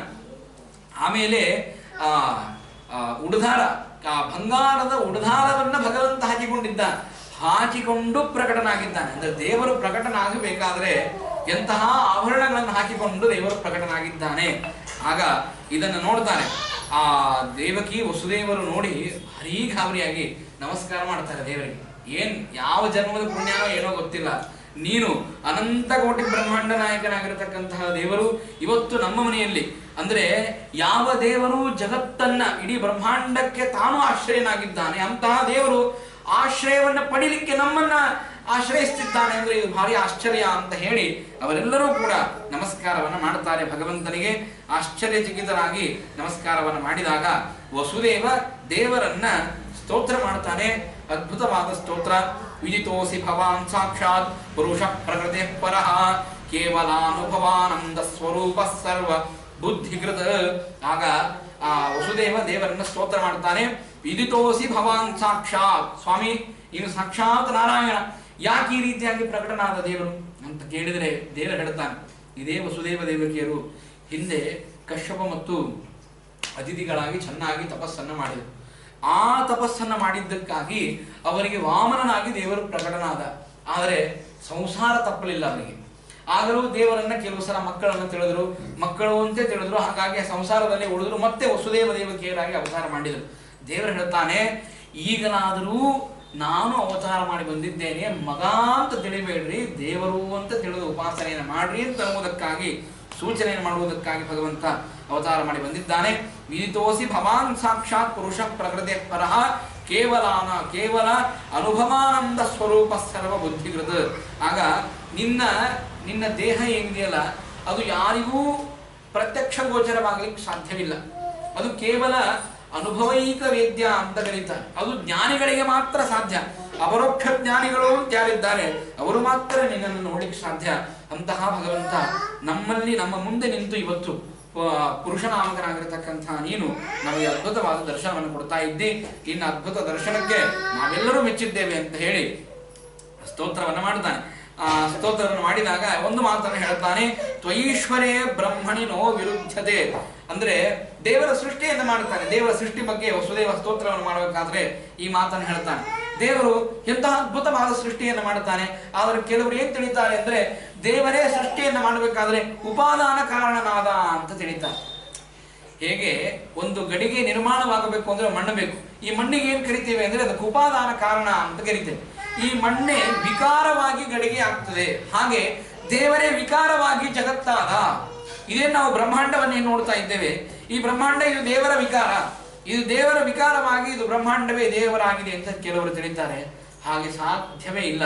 ಭಗವಂತ ತದನು ಪ್ರವಿಶ್ಯ, ಆ ಜಗತ್ತಿನಲ್ಲಿ ತಾನು ಪ್ರವೇಶ ಮಾಡಿ ಆಯಾ ಪದಾರ್ಥಗಳಲ್ಲಿದ್ದು ತತ್ರ ತತ್ರ ಸ್ಥಿತೋ ವಿಷ್ಣು ತತ್ಶಕ್ತಿ ಪ್ರಬೋದಯನ್ ಏಕಏವ ಮಹಾವಿಷ್ಣು ಕುರುತೆ ಸರ್ವಮಂಜಸ. ಆಯಾ ಪದಾರ್ಥಗಳಲ್ಲಿ ದೇವರಿದ್ದು ಆಯಾ ಪದಾರ್ಥಗಳಲ್ಲಿ ಆ ಶಕ್ತಿಯನ್ನು ಪ್ರೇರಿಸಿ ನಿಮಿತ್ತ ಕಾರಣನಾಗ್ತಾನೆ, ಹೊರತು ಉಪಾದಾನ ಕಾರಣನಾಗುವುದಿಲ್ಲ. ಹಾಗಾದರೆ ನಿಮಿತ್ತ ಕಾರಣ ಅಂದ್ರೆ ಏನು? ನಿಮಿತ್ತ ಕಾರಣ ಅಂದ್ರೆ ಏನು? ಈಗ ಒಬ್ಬ ಕುಂಬಾರ ಒಂದು 100 ಗಡಿಗೆ ಮಾಡಿದ ಅಂದ್ರೆ ಅವನಿಗೆ ಶ್ರಮವಾಗಿಬಿಡುತ್ತೆ. ಒಬ್ಬ ಕುಂಬಾರ 100 ಗಡಿಗೆ ಮಾಡಿದ ಅಂದ್ರೆ ಅವನಿಗೆ ಶ್ರಮವಾಗ್ತದೆ. ಶ್ರಮವಾದ ಮೇಲೆ ಸಾಕು ಮಾರಾಯ ಅಂತಂತಾನೆ. ಆಮೇಲೆ ಆ ಕುಂಬಾರ ಏನ್ ಮಾಡ್ತಾನೆ, 1 ಗಡಿಗೆಯಿಂದ 100 ರೂಪಾಯಿ ತಗೋತಾನೆ. ಅಂದ್ರೆ ಅವನಿಗೆ ಪ್ರಯೋಜನ ಇದೆ. ಗಡಿಗೆ ಮಾಡಿ ಮಾರ್ತಾನೆ, ಅದಕ್ಕೆ ಪ್ರಯೋಜನ ಇದೆ. ಅದನ್ನು ಮಾಡುವುದರಿಂದ ಶ್ರಮ ಇದೆ. ದೇವರಿಗೆ ಹಾಗಾದ್ರೆ ನಿಮಿತ್ತ ಕಾರಣ ಅಂತ ನೀವು ಹೇಳ್ತಾ ಇದ್ದೀರಲ್ಲ, ಹಾಗಾದ್ರೆ ಬ್ರಹ್ಮಾಂಡವನ್ನ ನಿರ್ಮಾಣ ಮಾಡಬೇಕಾದ್ರೆ ದೇವರಿಗೆ ಶ್ರಮ ಇದೆಯಾ? ಅಥವಾ ಬ್ರಹ್ಮಾಂಡವನ್ನು ನಿರ್ಮಾಣ ಮಾಡಿದ ಮೇಲೆ ಹೇಗೆ ಮಡಿಕೆ ಮಾಡುವವನು ಗಡಿಗೆ ನಿರ್ಮಾಣ ಮಾಡಿದ ಮೇಲೆ ಮಾರಿದ ಮೇಲೆ ಅವನಿಗೆ ದುಡ್ಡು ಬರುತ್ತದೆ, ಆ ದುಡ್ಡು ಅವನಿಗೆ ಪ್ರಯೋಜನವಾಗಿದೆ. ಹಾಗೆ ಭಗವಂತ ಬ್ರಹ್ಮಾಂಡವನ್ನು ನಿರ್ಮಾಣ ಮಾಡಿದ ಮೇಲೆ ಅದಕ್ಕೇನಾದರೂ ಮಾರಾಟ ಮಾಡಿ ದುಡ್ಡನ್ನು ತೆಗೆದುಕೊಳ್ತಾನೆ. ಯಾರಿದ್ದಾರೆ ಮಾರಾಟ ಮಾಡಲಿಕ್ಕೆ? ಒಬ್ಬರು ಯಾರಾದರೂ ಅನ್ಯ ಪುರುಷರು ಇರಬೇಕು. ಅವರಿಗೆ ಬ್ರಹ್ಮಾಂಡವನ್ನು ಮಾಡಿ, ನೋಡಪ್ಪ ಎಷ್ಟು ಬ್ರಹ್ಮಾಂಡ ತಂದಿದ್ದೆ, ಇಷ್ಟು ಬ್ರಹ್ಮಾಂಡಗಳನ್ನು ಮಾಡಿದ್ದೆ, ಅನಂತ ಕೋಟಿ ಬ್ರಹ್ಮಾಂಡ ನಾಯಕ ನಾನು, ಇಷ್ಟೆಲ್ಲಾ ಬ್ರಹ್ಮಾಂಡವನ್ನು ಮಾಡಿದ್ದೇನೆ, ನೀ ಎಷ್ಟು ರೂಪಾಯಿ ತಗೋ ಅಂತ ಹೇಳಿ ಯಾರಿಗೂ ಮಾರಾಟವನ್ನು ಮಾಡಬೇಕಲ್ಲ. ಯಾರಿಗೆ ಕೊಡಬೇಕು? ದೇವರು ಯಾರಿಗೆ ಕೊಡ್ತಾನೆ? ಹಾಗಾದ್ರೆ ಸೃಷ್ಟಿಯನ್ನು ಯಾಕೆ ಮಾಡಿದ ದೇವರು ಅಂತ ಕೇಳಿದಂಗ ಭಗವಂತನ ಸ್ವಭಾವ. ಇಡೀ ಜೀವರಾಶಿಗಳಿಗೆ ಅನುಗ್ರಹ ಮಾಡಬೇಕು, ತನ್ನ ಶಕ್ತಿ ಸಾಮರ್ಥ್ಯವನ್ನು ತೋರಿಸಬೇಕು, ಸಾತ್ವಿಕ ಜೀವರಾಶಿಗಳಿಗೆ ಮುಕ್ತಿಯನ್ನು ಕೊಡಬೇಕು. ಅಂದ್ರೆ ನನ್ನ ಶಕ್ತಿ ಸಾಮರ್ಥ್ಯ ಅವರು ತಿಳಿಯಬೇಕು. ತಿಳಿಯುವುದು ಹೇಗೆ?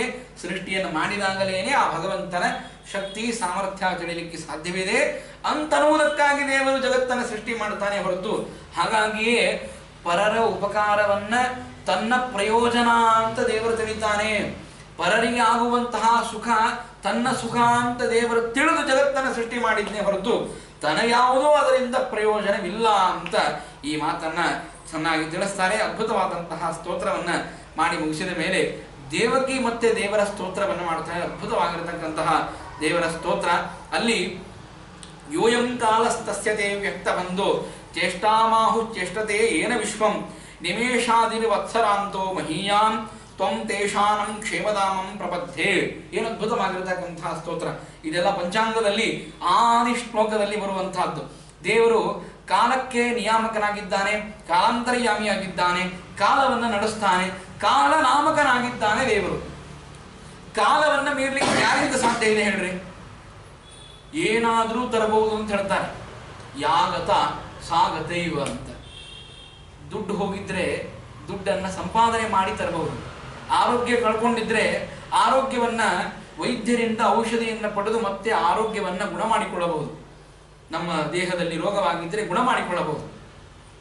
ವಿದ್ಯಾ ಹೋಗಿತ್ತು, ವಿದ್ಯಾ ಕಲಿತಿದ್ದಿಲ್ಲ ಅಂದ್ರೆ ಗುರುಗಳ ಹತ್ರ ಹೋಗಿ ಉಪಸತಿಯನ್ನ ಮಾಡಿ ವಿದ್ಯೆಯನ್ನ ಕಲಿಬಹುದು. ಆದರೆ ಕಾಲ ಹೋಗಿದ್ರಿ, ನಿನ್ನೆ ಹೋಗಿದೆ, ಅದನ್ನು ಮತ್ತೆ ಇವತ್ತು ತರಬೇಕಾಗಿದೆ.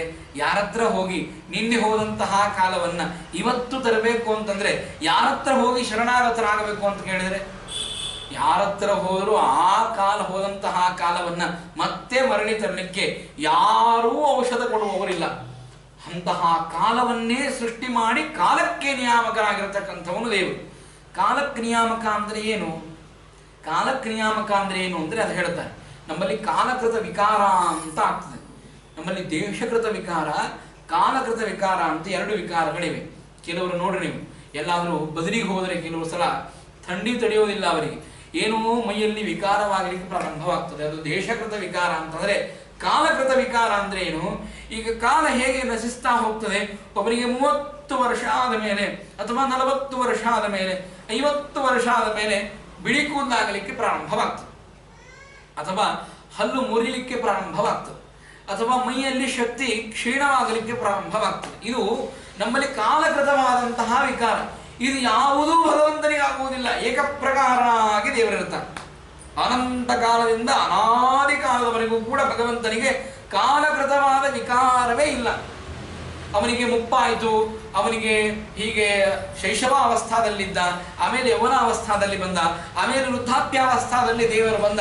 ನಮ್ಮಲ್ಲಿ ಕಾಲಕೃತ ವಿಕಾರ ಹೇಗಿದೆ ಹಾಗೆ ದೇವರಿಗೂ ಕಾಲಕೃತ ವಿಕಾರ ಇದೆ ಅಂತಂದ್ರೆ ಏನೂ ಇಲ್ಲ ಅಂತಂತಾನೆ. ದೇವರು ಅನಾದಿ ಕಾಲದಿಂದ ಅನಂತ ಕಾಲದವರೆಗೂ ನಿತ್ಯ ಮುಕ್ತ. ಅವನ ಜೊತೆಗೆ ಲಕ್ಷ್ಮೀದೇವಿನೂ ಕೂಡ ನಿತ್ಯ ಮುಕ್ತಳು. ಅವರಿಬ್ಬರಿಗೂ ಕಾಲಕೃತ ವಿಕಾರವಿಲ್ಲ. ಹಾಗಾಗಿಯೇ ದೇಶತ ಕಾಲತಚ್ಚೈವ ಸಮವ್ಯಾಪ್ತಾ ಚ ತೇನಯ ತಥಾಪ್ಯನುಗುಣ ವಿಷ್ಣೋ ಸಾ ಲಕ್ಷ್ಮೀರ್ಮೇ ಪ್ರಸೀದತು. ದೇಶತಃ ಕಾಲತಃ ಲಕ್ಷ್ಮೀದೇವಿ ಹಾಗೂ ಆ ಭಗವಂತ ಇಬ್ಬರೂ ಏಕಪ್ರಕಾರವಾಗಿರ್ತಾರೆ. ಆದ್ದರಿಂದಾಗಿ ಅಂತಹ ಭಗವಂತನಿಗೆ ಕಾಲಕೃತವಾದ ವಿಕಾರವಿಲ್ಲ. ಕಾಲಾಂತರ್ಯಾಮಿಯಾಗಿರ್ತಕ್ಕಂತಹ ಭಗವಂತ ನಮ್ಮನ್ನ ಕ್ಷೇಮಧಾಮಂ ಪ್ರಬದ್ಧೆ, ನಮ್ಮಲ್ಲಿ ಕ್ಷೇಮ ಅಂತಂದ್ರೆ ಏನು? ಯೋಗ ಮತ್ತು ಕ್ಷೇಮ ಅಂತ ಕರೀತಾರೆ. ಯೋಗ ಅಂತಂದ್ರೆ ಅಪ್ರಾಪ್ತಸ್ಯ ಪ್ರಾಪ್ತಿ ಯೋಗ ಅಂತ ಕರೀತಾರೆ. ಯಾವುದು ಇವನಿಗೆ ಪ್ರಾಪ್ತವಾಗಿಲ್ಲ ಆದರೆ ಪ್ರಾಪ್ತವಾಗಬೇಕು, ಆ ಯೋಗವನ್ನು ತಂದು ಕೊಡ್ತಾನೆ ಭಗವಂತ. ಅಪ್ರಾಪ್ತಸ್ಯ ಪ್ರಾಪ್ತಿ ಯೋಗ, ಕ್ಷೇಮ ಅಂದ್ರೆ ಪ್ರಾಪ್ತಸ್ಯ ಪರಿರಕ್ಷಣಂ ಕ್ಷೇಮ ಅಂತಂತಾರೆ. ಯಾವುದು ನಿನಗೆ ಪ್ರಾಪ್ತವಾಗಿರ್ತದೆ ಅದರ ಪರಿರಕ್ಷಣೆಯನ್ನ ಮಾಡಬೇಕು. ಮನೆ ಬಂದಿದೆ, ಎಷ್ಟೋ ದುಡ್ಡು ಕೊಟ್ಟು ವೆಚ್ಚ ಮಾಡಿ ಸಾಲ ಮಾಡಿ ಮನೆಯನ್ನು ತೆಗೆದುಕೊಂಡಿದ್ದಾನೆ, ಎಲ್ಲ ಆಯ್ತ್ರಿ, EMI ಎಲ್ಲ ತೀರಿಸಿದ, ವಾಸ್ತುಶಾಂತಿ ಮಾಡಿದ, ಎಲ್ಲ ಆದಮೇಲೆ ಆಮೇಲೆ ಗೊತ್ತಾಯ್ತು ಡೂಪ್ಲಿಕೇಟ್ ಇತ್ತು ಆ ಡಾಕ್ಯುಮೆಂಟ್ಸ್ ಎಲ್ಲ, ನಿಜವಾದ ಡಾಕ್ಯುಮೆಂಟ್ಸ್ ಬೇರೆಯವ್ರದಿತ್ತು, ಆ ಜಾಗ ನಮ್ದೆಲ್ಲ, ನಾವು ಸುಮ್ಮನೆ ಮನೆ ಕಟ್ಟಿದ್ದೇವೆ ಅಂತ. ಆಮೇಲೆ ಹೋಗಿ ಯಾರೋ ಬಂದು ಹೇಳ್ತಾನೆ. ಹೀಗಾದ್ರೆ ಏನ್ ಮಾಡುವುದು ಗತಿ? ಹಾಗಾಗಿ ಭಗವಂತ ಹೇಳ್ತಾನೆ ಈ ರೀತಿಯಾಗಿ ಕ್ಷೇಮ ಅಂತಂದ್ರೆ ಪ್ರಾಪ್ತಸ್ಯ ಪರಿರಕ್ಷಣ. ನಮಗೇನು ದೇವರು ಕೊಟ್ಟಿದ್ದಾನಲ್ಲ, ಮನೆಯನ್ನು ಕೊಟ್ಟಿದ್ದಾನೆ, ಉತ್ತಮವಾದ ಮಕ್ಕಳನ್ನ ಕೊಟ್ಟಿದ್ದಾನೆ, ಉತ್ತಮವಾದ ಮಠದೇನು ಕೊಟ್ಟಿದ್ದಾನೆ, ಏನೇನು ಕೊಟ್ಟಿದ್ದಾನಲ್ಲ ಅದನ್ನ ಪರಿರಕ್ಷಣೆ ಮಾಡಬೇಕು. ಪರಿರಕ್ಷಣೆ ಅಂದ್ರೆ ಏನು? ಧರ್ಮದ ಮಾರ್ಗದಲ್ಲಿ ಇಟ್ಟು ಬೇರೆ ಮಾರ್ಗದಲ್ಲಿ ಹೋಗದಂತೆ ಅದನ್ನು ರಕ್ಷಣೆ ಮಾಡುವುದು ಭಗವಂತ. ಆ ರಕ್ಷಣೆಯನ್ನ ಭಗವಂತ ಮಾಡಲಿ ಅಂತ ಎಲ್ಲರೂ ಸ್ತೋತ್ರವನ್ನು ಮಾಡ್ತಾರೆ. ಅದ್ಭುತವಾದಂತಹ ಸ್ತೋತ್ರವನ್ನ ದೇವಕಿ ಮಾಡಿದ ಮೇಲೆ ಆಮೇಲೆ ಭಗವಂತ ಅವತಾರ ಮಾಡಿ ಬಂದ ಅಂತ ಹೇಳ್ತಾರೆ. ಭಗವಂತನಿಗೆ ಪ್ರಾರ್ಥನೆಯನ್ನು ಮಾಡ್ತಾರೆ. ಸ್ವಾಮಿ, ನೀನೇನು ಈ ಚತುರ್ಭುಜಗಳನ್ನು ಧಾರಣೆ ಮಾಡಿದ್ದಿ, ಇದನ್ನೇನಾದರೂ ಕಂಸ ನೋಡ್ರಿ, ಹೀಗೆ ದೇವರು ಹೇಳಿದ್ದಾನೆ, ನಾನು ದೇವರು, ಅನಂತ ಕೋಟಿ ಬ್ರಹ್ಮಾಂಡ ನಾಯಕ, ನನಗೆ ಯಾರಿಂದ ಭಯ ಇಲ್ಲ, ನಾನೇ ಸೃಷ್ಟಿಯನ್ನು ಮಾಡುವವನು ಅಂತೆಲ್ಲ ವಸುದೇವನೇ ತಾನೇ ದೇವರ ಮುಂದೆ ಸ್ತೋತ್ರ ಮಾಡಿರ್ತಕ್ಕಂಥ ವ್ಯಕ್ತಿ ವಸುದೇವ ಹೇಳುತ್ತಾನೆ, ದಯಮಾಡಿ ಈ ರೂಪವನ್ನು ಶಾಂತ ಮಾಡು. ನೀನು ಹಿಂಗೆ 4 ಭುಜಗಳಿಂದ ಬಂಗಾರದ ಆಭರಣವನ್ನು ತೊಟ್ಟು ನೀನು ನನ್ನ ಮುಂದೆ ಬಂದಿದ್ದಿ, ಈ ರೂಪವನ್ನು ಶಾಂತ ಮಾಡು. ಚತುರ್ಭುಜನಾಗಬೇಡ, ದ್ವಿಭುಜನಾಗು. ಆಮೇಲೆ ಎಲ್ಲ ವಸ್ತ್ರಾಭರಣಗಳನ್ನು ತೆಗೆದು ಆ ಕಂಸ ಬರುವುದರೊಳಗಡೆ ನೀನಾದರೂ ನಮಗೆ ಅನುಗ್ರಹವನ್ನು ಮಾಡು ಅಂತಂದಾಗ ಭಗವಂತ ಶಾಂತ ಸ್ವರೂಪನಾಗ್ತಾನೆ. ಹೇಳಬೇಕಾದಾಗ ಒಂದು ಮಾತನ್ನು ಹೇಳ್ತಾನೆ. ನನ್ನ ಮಡದಿ ಆಗಿರ್ತಕ್ಕಂತಹ ದುರ್ಗಾದೇವಿ ಯಶೋಧಾನಂದರಲ್ಲಿ ನಂದಗೋಕುಲದಲ್ಲಿ ಅವತಾರ ಮಾಡಿದ್ದಾಳೆ, ನಾನು ಇಲ್ಲಿ ಅವತಾರ ಮಾಡಿದ್ದೇನೆ. ನೀನು ಒಂದು ಕೆಲಸ ಮಾಡಬೇಕು, ನನ್ನನ್ನ ಈ ಮಥುರೆಯಿಂದಾಗಿ ನಂದಗೋಕುಲಕ್ಕೆ ಕರೆದುಕೊಂಡು ಹೋಗಿ ನಂದಗೋಕುಲದಲ್ಲಿ ಹುಟ್ಟಿರ್ತಕ್ಕಂತಹ ದುರ್ಗಾದೇವಿ ಏನಿದ್ದಾಳೆ ಅವಳನ್ನ ಇಲ್ಲಿ ಕರೆದುಕೊಂಡು ಬರಬೇಕು ಅಂತ ವಾದಿರಾಜನೇ ಇಲ್ಲಿ ಪ್ರಶ್ನೆಯನ್ನು ಮಾಡ್ತಾನೆ. ಅದ್ಭುತವಾದ ಪ್ರಶ್ನೆ. ಏನ್ ಪ್ರಶ್ನೆ ಅಂದ್ರೆ, ಹಾಗಾದ್ರೆ ಕಂಸನಿಗೆ ಕೃಷ್ಣ ಹೆದರಿದನಾ? ಅಲ್ರಿ, 6 ಮಂದಿ ಮಕ್ಕಳನ್ನ ಕೊಂದಾನಿವ ಕಂಸ. ಏನು ಅವನಿಗೆ ಯಾವ ಕರುಣಾನೂ ಇಲ್ಲ, ದಯಾ ಇಲ್ಲ, ಏನೂ ಇಲ್ಲ. ತನ್ನ ತಂಗಿ ಮಕ್ಕಳು ಅಂತೂ ಇಲ್ಲ, ಏನೂ ಇಲ್ಲದೇನೆ 6 ಮಂದಿ ಮಕ್ಕಳನ್ನ ಕೊಂದಂತಹ ಈ ಕಂಸನಿಗೆ ಇನ್ಮೇಲೆ ನನ್ನ ಮೇಲೆ ಹೆಂಗ್ ದಯ ಬಂದಿತ್ತು ಅಂತ ಹೇಳಿ ಕೃಷ್ಣ, ಬೇಡಪ್ಪ ನಾನು ಗಂಧಗೋಕುಲಕ್ಕೆ ಹೋಗ್ಬಿಡ್ತೇನೆ, ಈ ಕಂಸನ್ ಕಾಟನೇ ಬೇಡ ಅಂತ ಹೇಳಿ ಆ ಮಥುರಾ ಬಿಟ್ಟು ಓಡಿ ಹೋದ್ನಾ ಕೃಷ್ಣ ಅಂತ ಕೇಳಿದರೆ ವಾದಿರಾಜರು ಹೇಳ್ತಾರೆ, ಏಹೇ ಭಗವಂತ ಓಡಿ ಹೋಗುವವನಲ್ಲ. ದೇವರ ವಿಚಾರ ಏನಿತ್ತು ಅಂತಂದ್ರೆ, ಈಗ ನಾನು ಹುಟ್ಟುತ್ತೇನೆ, ಸೆರೆಮನೆಯಲ್ಲಿ ಕೃಷ್ಣ ಹುಟ್ಟಿದಾಗ ಏನು ಸುದ್ದಿ ಬರ್ತದೆ ಅಂತಂದ್ರೆ, ದೇವರು ಹುಟ್ಟಿದ ಅಂತ ಸುದ್ದಿ ಬರ್ತದೆ. ಬೇರೆಯವರು ಯಾರಾದ್ರೂ ಬರ್ತಾರ, ಪೂತನ ಬರ್ತಾನ, ಶಟಕಾಸುರ ಬರ್ತಾನ, ತೃಣಾವರ್ತ ಬರ್ತಾನ, ಅಥವಾ ಈ ಹಂಸ, ಡಿಬಿಕರು, ಚಾಣೂರ, ಮುಷ್ಟಿಕರು ಯಾರಾದ್ರೂ ಬರ್ತಾರ? ಇವ್ರು ಯಾರು ಬರೋದೇ ಇಲ್ಲ. ನೇರವಾಗಿ ಬಂದವನೇ ಕಂಸ. ಕಂಸ ಬರ್ತಾನೆ, ಕಂಸನನ್ನ ಕೊಂದು ಬಿಡ್ತೇನೆ, ಇವರೆಲ್ಲ ಉಳಿದು ಬಿಡ್ತಾರಲ್ಲ. ಈ ತೃಣಾವರ್ತ ಉಳಿತಾನೆ, ಪೂತನ ಉಳಿತಾಳೆ, ಶಟಕಾಸುರ ಉಳಿತಾನೆ, ಇವರೆಲ್ಲ ಉಳಿದು ಬಿಡ್ತಾರೆ. ಇವರನ್ನೆಲ್ಲ ಹಾಗೆ ಬಿಡಬಾರದು. ದೇವರ ಸಂಕಲ್ಪ ಏನಿತ್ತು ಅಂದ್ರೆ, ಸಕುಟುಂಬ ಸಪರಿವಾರ ಸಮೇತರಾಗಿ ಇವರನ್ನ ನರಕ ಯಾತ್ರಾಂ ಕರಿಷ್ಯಾಮಿ ಅಂತ. ಯಾತ್ರಾ ಹೆಸರೇ ಹೀಗೆ, ಕಂಸನ ಯಾತ್ರೆ, ಆ ಕಂಸನ ಕುಟುಂಬ ಯಾತ್ರೆ ಅಂತ ದೇವರು ಆ ಅಡ್ರೆಸ್ ಹಾಕೊಂಡೇ ಬಂದಿದ್ದ. ಅಂತಂದ ಮೇಲೆ ಅದನ್ನು ಭಗವಂತ ಏನ್ ಮಾಡಬೇಕು ಅಂತಂದ್ರೆ, ಇಲ್ಲಿಂದ ನಂದಗೋಕುಲಕ್ಕೆ ಹೋಗಬೇಕು. ಆವಾಗ ನಿಜವಾದ ಪಾಪಕೃತ್ಯ ಪ್ರಾರಂಭವಾಗ್ತದೆ. ಆಗ ಮತ್ತೆ ಕಂಸನನ್ನ ಕೊಲ್ಲಿಕ್ಕೆ ಚೆನ್ನಾದ ಉಪಾಯ ಅಂತ ಹೇಳಿ ಭಗವಂತ ನಂದಗೋಕುಲಕ್ಕೆ ಹೋದ ಅಂತ ಒಂದು ಮಾತನ್ನ ಹೇಳಿದ್ರೆ, ಇನ್ನೊಂದು ಮಾತನ್ನ ಹೇಳ್ತಾರೆ. ದೇವರಿಗೆ ಲಕ್ಷ್ಮೀದೇವಿಯನ್ನು ಬಿಟ್ಟಿರ್ಲಿಕ್ಕೆ ಸಾಧ್ಯ ಇಲ್ಲ. ಲಕ್ಷ್ಮೀದೇವಿಯನ್ನು ನೋಡ್ಲಾರ್ದೆ ದೇವರು ಇಲ್ವೇ ಇಲ್ಲ. ಲಕ್ಷ್ಮೀದೇವಿಯನ್ನು ನೋಡ್ಬೇಕು ಅಂತ ದೇವರಿಗೆ ಉತ್ಸಾಹ ಏನು ಅಂತಂದ್ರೆ, ದೇಶತಃ ಕಾಲತಃ ಸಮಾನಳಾಗಿರ್ತಕ್ಕಂತಹ ಲಕ್ಷ್ಮೀದೇವಿ ಇವತ್ತು ದೇವರ ತಂಗಿಯಾಗಿ ಅವತಾರ ಮಾಡಿದ್ದಾಳೆ, ಹರಿಸ್ವಸ ಆಗಿ ಅವತಾರ ಮಾಡಿದ್ದಾಳೆ. ದೇವರಿಗೆ ಆಶ್ಚರ್ಯ ಏನು ಅಂತಂದ್ರೆ, ಎಂದೂ ನನಗಿಂತ ಚಿಕ್ಕವಳಾಗಿಲ್ಲ. ಇಬ್ಬರು ಜಗಳ ಆಡ್ತಿದ್ರಂತೆ ಅವರು ಮ್ಯಾಲ ವೈಕುಂಠದೊಳಗಿದ್ದಾಗ. ಗಂಡ ಹೆಂಡತಿ ಜಗಳ ವೈಕುಂಠದೊಳಗೂ ಅದ, ಅಂದ್ರೆ ಭೂಲೋಕದೊಳಗ ಅಷ್ಟೇ ಅಲ್ಲ, ವೈಕುಂಠದೊಳಗೂ ಆ ಗಂಡ ಹೆಂಡತಿ ಜಗಳ ಅಂತ ಇದ್ದಿದ್ದೆ. ಒಂದ್ಸಲ ನಾ ದೊಡ್ಡವನು ಅಂತ ಇವನು ನಾ ದೊಡ್ಡವಳು ಅಂತ ಇವಳು. ಆದರೆ ಇಬ್ರು ಪರಸ್ಪರವಾಗಿ ಆ ದೇಶತಃ ಕಾಲತಃ ಸಮಾನರಾಗಿರ್ತಕ್ಕಂಥವರಿಬ್ರು. ಅಂದ್ಮೇಲೆ ದೇವರಂದ, ಹಾಗಾದ್ರೆ ಇವತ್ತಿದು ಪುತ್ರ ಸಿಕ್ತು ಅಂತ ಅನ್ನವ.